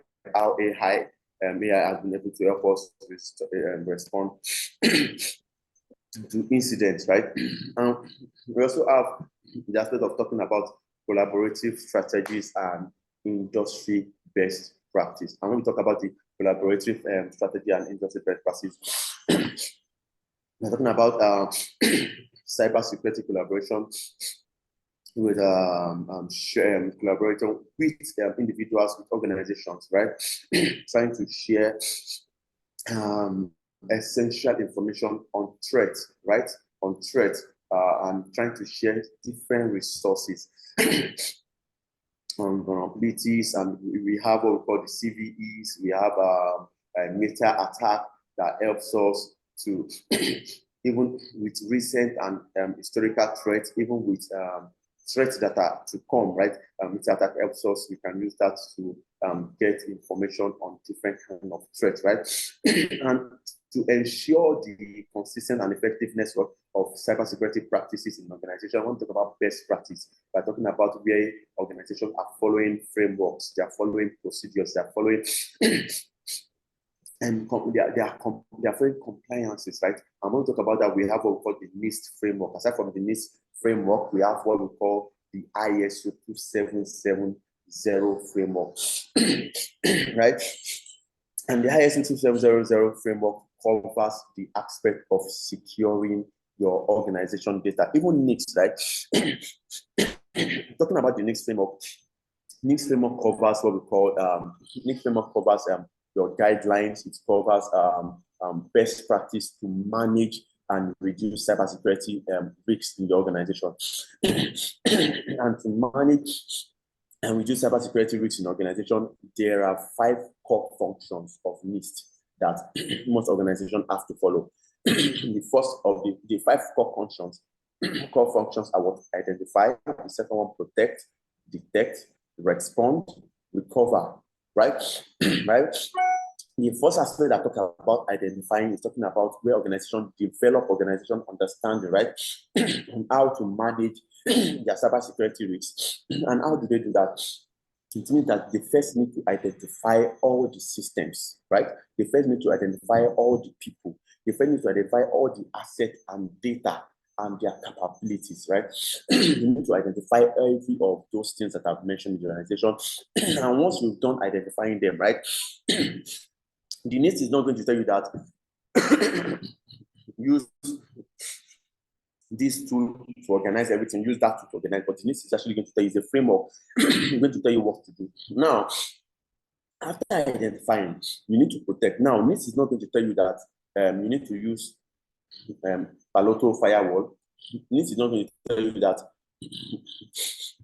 you need to use Cisco ASA. This is not going to tell you that you need to use some firewall from IBM or stuff like that. But this is going to tell you that what, after you've identified all these assets, this data and their capabilities, and even the people and the systems that you have, you need to implement an appropriate safeguard to ensure the delivery of what your infrastructure services. You need to ensure the safeguard of them. How do you ensure that safeguard, right? By firewalls, anti-malwares, anti-malwares. Even when, how do you ensure safeguard? You ensure safeguard by even using barricades. But when we talk about security in general, we are not just protecting our digital asset. Now, even though we are protecting our digital asset alone, that location where our digital asset is, do we need to protect it also, the building? Yes. Do you understand? Barricades, security organizations, gates, right? All those stoppers, right? Stoppers, all those kind of barcodes using security locks, right? All those kind of stuff. Those are the devices when you identify them, so you protect those things you identify also. Now that you've identified them, what if there are malicious activities? Because we need to also detect in case there are malicious activities that might be going on within the system or that might be coming outside from the outside world to our system. We need to be able to detect those malicious activities. Now, how do we detect those malicious activities? There are tools we use in detecting those malicious activities, those malicious occurrence, right? We need to detect them. And what if any of those malicious activities was successful? How do we respond to them? What if we had an attack? How do we respond to them? Now, there are automated tools, there are ways, there are manners, there are tools that we need to use in responding to that attack. Which what we need to develop and implement an appropriate activity, right? Appropriate activity to take actions, right, regarding any cybersecurity event or attack that we have, right? How do you respond to it? And if there are anyone that happened and it is really, really grievous, now, how do you recover from them? This aspect is actually going into what we call risk assessment, and it's actually going into what we call incident response and what business continuity, right? Let's say there's a bank, there's a very big bank that one of the data centers crashed. Maybe there was a tornado or the hurricane and the building collapsed. Does it mean that once that building collapsed, all the information of people that are registered in that particular center, all their information is gone? No. It means that what we need to prepare for something like that, right? Now, whatever server, whatever place they have the information stored, the information needs to be backed up on another server, right? They need to have other centers. That's the reason why we have a lot of banks that we see banks don't have just one center. Banks have multiple centers. Usually, it's not really because of because they want to get in touch with people and get more people to come to the bank. No, not really because it's so that in case there is any risk, any one of them actually crash or go down, the other one is able to take it over to go up, right? That is talking about recovery. That's talking about where we need to, and also where we need to also back up our data. We need to back up our data. We need to learn to back up data, right? We need to learn how to back up information, right? On different servers, following frameworks and diving into cybersecurity frameworks, and that is just all we have here on risk assessment, knowing how to process and identify and evaluate and prioritize potential threat also in organization. But when we talk about risk assessment, we're talking about risk evaluation, mitigating risks, right? talking about if there's an event that has happened to this organization, right? So before that event even happened, we try to look at it. Okay, if this event happened, are there events that whenever it happens, we need to mitigate that risk, right? Mitigation of risk. An example of mitigation of risk is that, let's say, for example, you somebody else got burnt, and you've not mitigated the risk of your house getting burnt to an insurance company. It means if that house gets burnt, the risk will be solely on you, right? But if the risks have been mitigated to an insurance company, it means if that house gets burnt, you won't be the one to rebuild the house. The insurance company will be the one to help you rebuild the house. Now, because when we talk about risk management and we talk, you have risk assessment, risk mitigation, risk avoidance, there's some risks that you can avoid. And we have risk and acceptance, right? There's some risks that you know that, okay, this one, you can't do it. You can't, there's no two way about it. This could happen, this will happen. And whenever it happens, it can be mitigated. You have to accept the risk. But in order for you to accept the risk, you must prepare ahead for it so that that risk is not going to affect the organization and bring it down. So further, we have some other parts that we deep dive into the aspect of cybersecurity framework, and we have talking about incident response and business continuity, as I've mentioned. And one aspect that I want to talk about also is the aspect of skill, right? Skill development and career opportunities in cybersecurity. So you notice that most of the time, even when I talk, I've been talking about the technical aspect and also even the non-technical aspect of cybersecurity itself, right? When we talk about this, a lot of people talk about think that when we talk about cybersecurity, nobody can go into cybersecurity. Before you go into cybersecurity, you must know all the programming language in this life. No. You don't need to know all the programming language in this life before you go to cybersecurity. You don't even need to know any programming language at all to go into cybersecurity. But will understanding of programming language help you in cybersecurity? Yes, it is an advantage, but it is not that without programming language. We have people that are into cybersecurity, even GRC, and they don't even know any programming language to date, right? Right. So I want to talk about cybersecurity. Cybersecurity, like I said, like I even put here also, that the cybersecurity industry is booming and is offering exciting and rewarding career path for those that are right, that are with the right skills, right? To dive into the cybersecurity field, to dive into the cybersecurity space, right? With a combination of what's technical experts, problem solving abilities, and strong understanding of what business operation, right? So it's not compulsory that you must have any technical skill at all, but you must be problem solving, right? You must be a problem solver, because when it comes to cybersecurity, there's always a problem. There are always problems in this life. There are always problems to solve, right? There are always problems to solve. And like I said, that some of the essential skills that you need. For technical skills, you need a networking skill, you need programming skill, you need system administrative skill, you need cryptography skill. And cryptography skill is talking about encryption, decryption, hashing.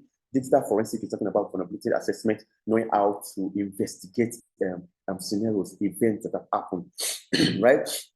Soft skill that we also have that is also needed, right? It's about communication. You need to be able to communicate with people well. You need to build your communication skill. And when we talk about communication, we're not just talking about knowing how to speak English. Now, it is even we have people that are really, really good at what they do, but they really can't communicate with people on what they do. They can't pass down knowledge. And we have people that are like that. So you need to be able to, you need to build that skill. You need to build your communication skill, right? Critical thinking, right? I want to talk about critical thinking. Critical thinking is, in a way, talking about your numeracy knowledge, a little bit of your numeracy knowledge, right? I'm not talking about numeracy, I'm talking about calculative knowledge, right? And what your IT skills, right? Just some simple IT skills. Then you must be problem solving, and you must be someone that loves teamwork, right? You can't say you are into cybersecurity and you don't love teamwork. No. You must love teamwork, and you must be able to adapt to any condition, right? For example, sometimes I could adapt to. You must be able to have the ability to be able to be adaptable to any condition. I could today an organization can employ me as a vulnerability manager, right? And what I just attempt to do, intelligent check for vulnerability, do something a little bit of bug hunting, check for vulnerabilities, and I give their red team their blue team the vulnerabilities, what I found, and they work on it. There are some organizations that might just employ me today and employ me as an ethical hacker. And I have organizations that employ me as cybersecurity analyst. And I have some organizations that just employ me and they just want me to educate their staff. Right? You can see that I can perform at every form, right? At every corner, right? And one thing that you must not neglect also is the user acumen also. And you need to understand your organization goal, right? The risk management, compliance requirements, right? For any organization that you are going to be working with. And for you to even understand, for you to even get to this part where you need to be understanding your risk assessment, the goal of the organization, their compliance requirements.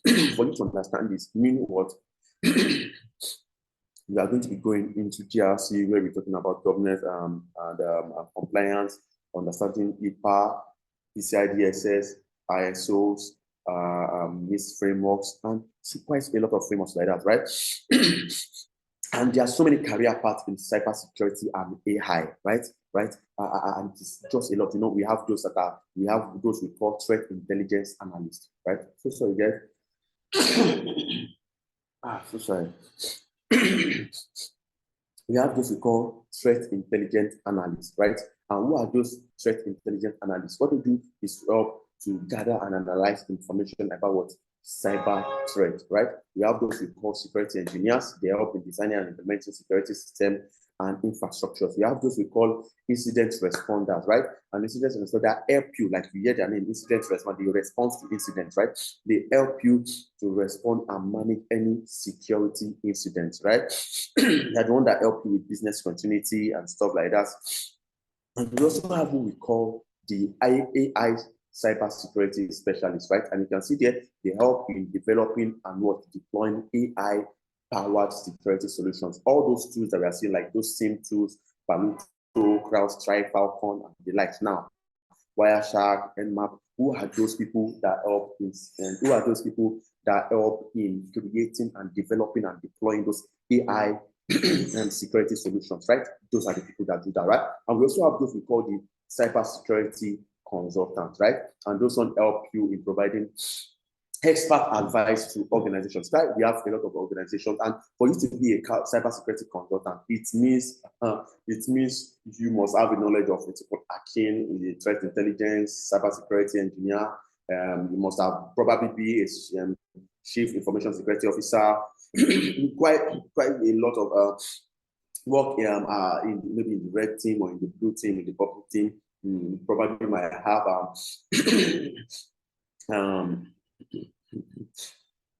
white hat and hacking skill, black hat hacking skill, gray hat hacking skill, and the likes like that, right? and also there are different certifications, right, that you can actually write that will help you, that will build you up for the field of AI and cybersecurity. Cybersecurity, right? There are different certifications that you can write. We have like ISCCC, which is for cybersecurity beginners. We have the CompTIA A+. We have the CompTIA A-N for networking. We have the CompTIA A Security Plus. We have the Certified Information System Security Professional, which is CISSP. And for you to even write CISSP, it means that you must have spent like 5, 6, 7 years in the industry. For you to even write Certified Ethical Hacking, which is CEH by E-Council, it must be that you must have even finished a course on CISSP probably, and you must have finished a course on Security Plus, Security Plus, and the like, right? So, we have so many online platforms. We also have so many online platforms that can help you with all of this. We have Cybery, Udemy, Coursera, There's this other new Allison. Yes, Allison. You have Allison, Coursera, Udemy, Cybery, and the likes also. So many that can help you in order to get this cybersecurity knowledge, and how to they're even going to help you in understanding on how to integrate and how to even use all these our AI-powered tools or softwares that we have in line with cybersecurity too, right? So guys, I know for this session, so we've actually covered quite a lot of ground.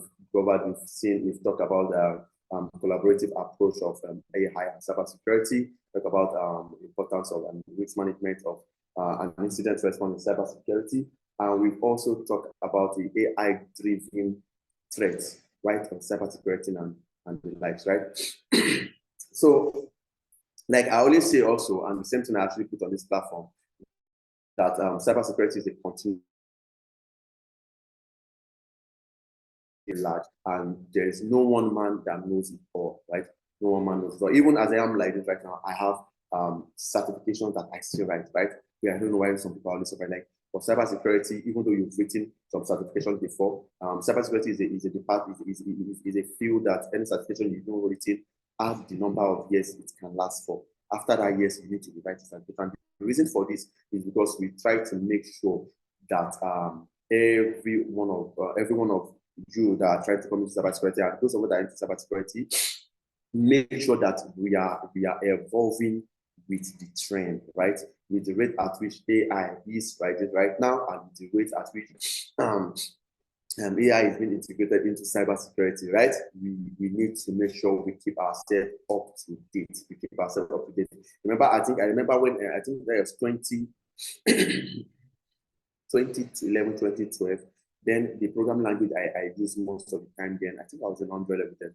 The program language I use in building virus, I built a virus then I was in 100 level, right? And in my 200 level, I built a virus and I used the PHP. I wrote them in PHP code, right? PHP program. But these days, PHP is really nice, right?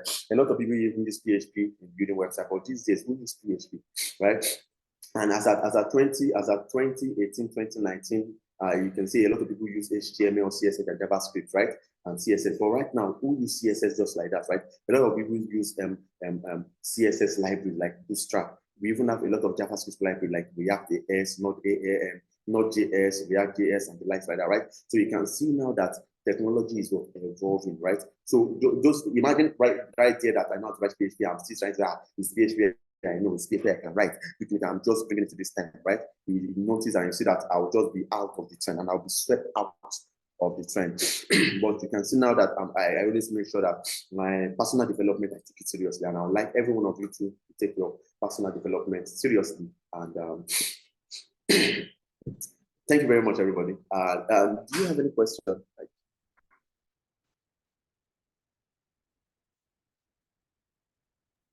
Thank you so much, Mr. Oluwadamilola Gbadamosi, for that well-packaged and fully inspired lecture.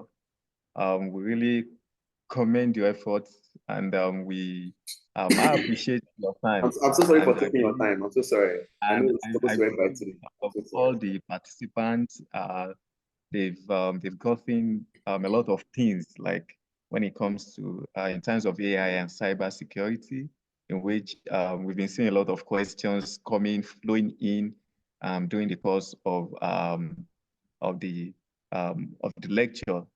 And at the end of it, I can say that we've learned that AI in cybersecurity is very crucial in order to enhance IT security performance at the enterprise level. Thank you so much. Do we still have any question for Mr. Oluwadamilola Gbadamosi? No, somebody asked a question that is GoFundMe compliance. I'm just saying that. Yes. I think we have a lot of questions here, in which I thought you've answered them. So, like which? I think I've answered some of those questions from.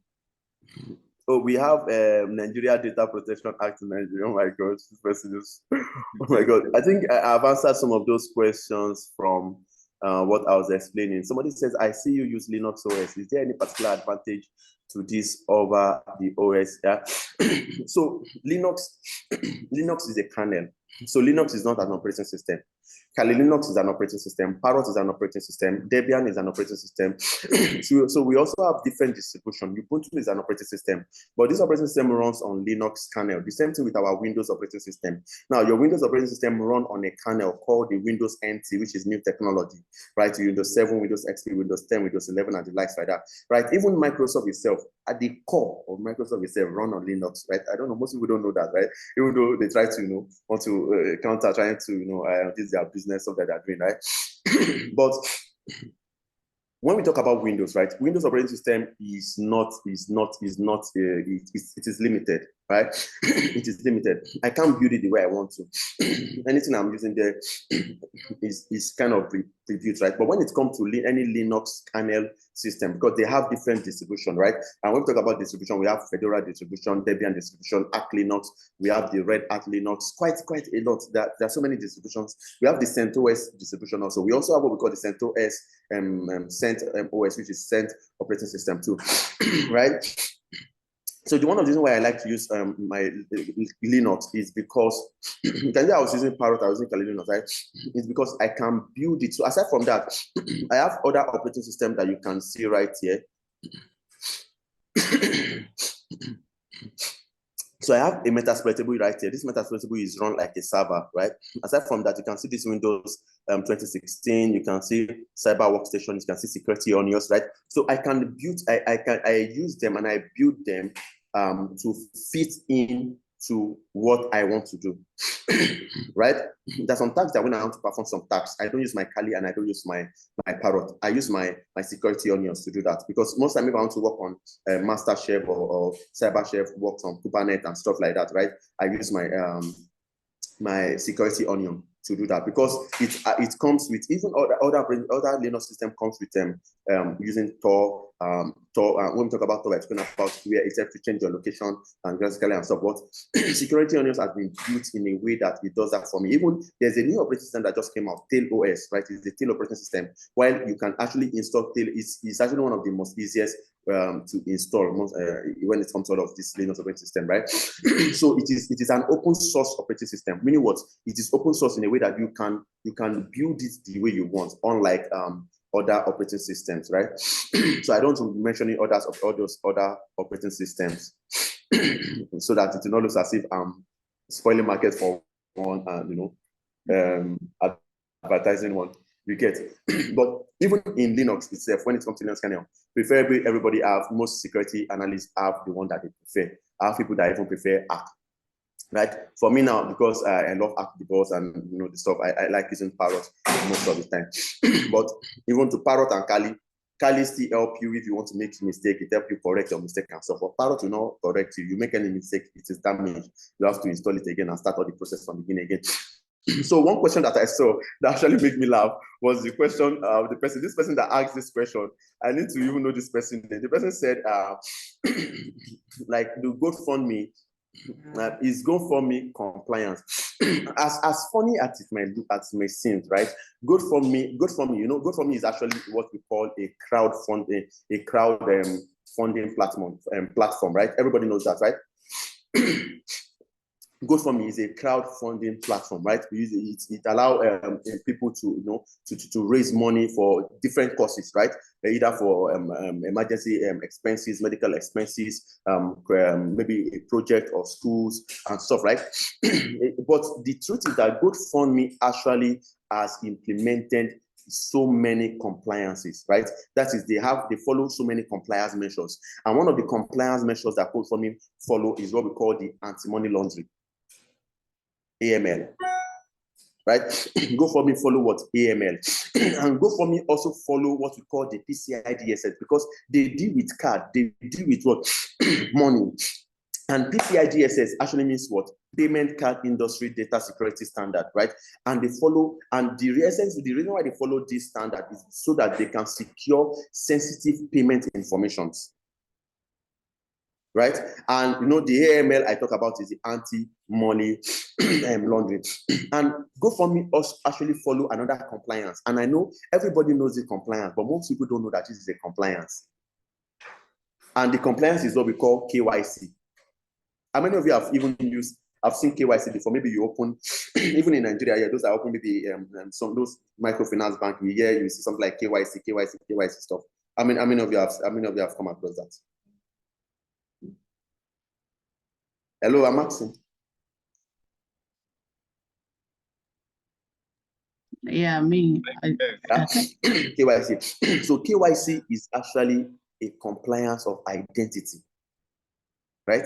KYC is a compliance of identity, right? And what kind of compliance of identity is a compliance of identity of organizers and what beneficiaries to ensure legitimacy of whatever information, of whatever data that they have to get, right? So KYC, which is what known, KYC is know your customer, right? So it's a compliance that GoFundMe actually follow also. Aside from that also, GoFundMe also follow the HIPAA, right? HIPAA is what Health Insurance Profitability and Accountability Act, right? For medical information that will be shared, right? Online, right? You know, it is GoFundMe. A lot of people will GoFundMe for what? Different crowdfunding activities, right? So aside from that, there are also so many other compliances and framework that they follow, right? But these are the few ones that I know that I can remember like this, that you just talked about. So much, sir, for the for doing justice to the questions. Do you still have any questions from the participants or any comments to the lecture? Do you have anybody that have comments to give or questions to ask? Okay, I think we all understand your lecture very well, and I believe we try to do more in the area of cybersecurity in order to keep safe our devices in order not to fall victim of any cyber threat or cyber attack. Thank you so much once again, Mr. Olawumilola Gbadamosi. On behalf of all the participants, we said we give you a cool welcome and a applause for that wonderful presentation. Can we put our hands together for him once again? And I think what's next is giving the announcement. Just for all the participants that are still remaining on the call, just try to work on your assignment. Yes, all the assignment given to you, and don't forget about tomorrow's class as well, and also on Saturday for the Python practical class. Thank you for staying cool on the call till this moment. Do have a wonderful time ahead. Thank you so much. Mr. Gbadamosi, thank you so much for your time. Thank you for that wonderful presentation. We hope to see you once again. Do have a wonderful time ahead. Thank you, sir. Thank you all. We can go and enjoy the rest of our day. All right, thank you, sir. Yeah, okay. Bye-bye. Bye. Bye-bye. Bye.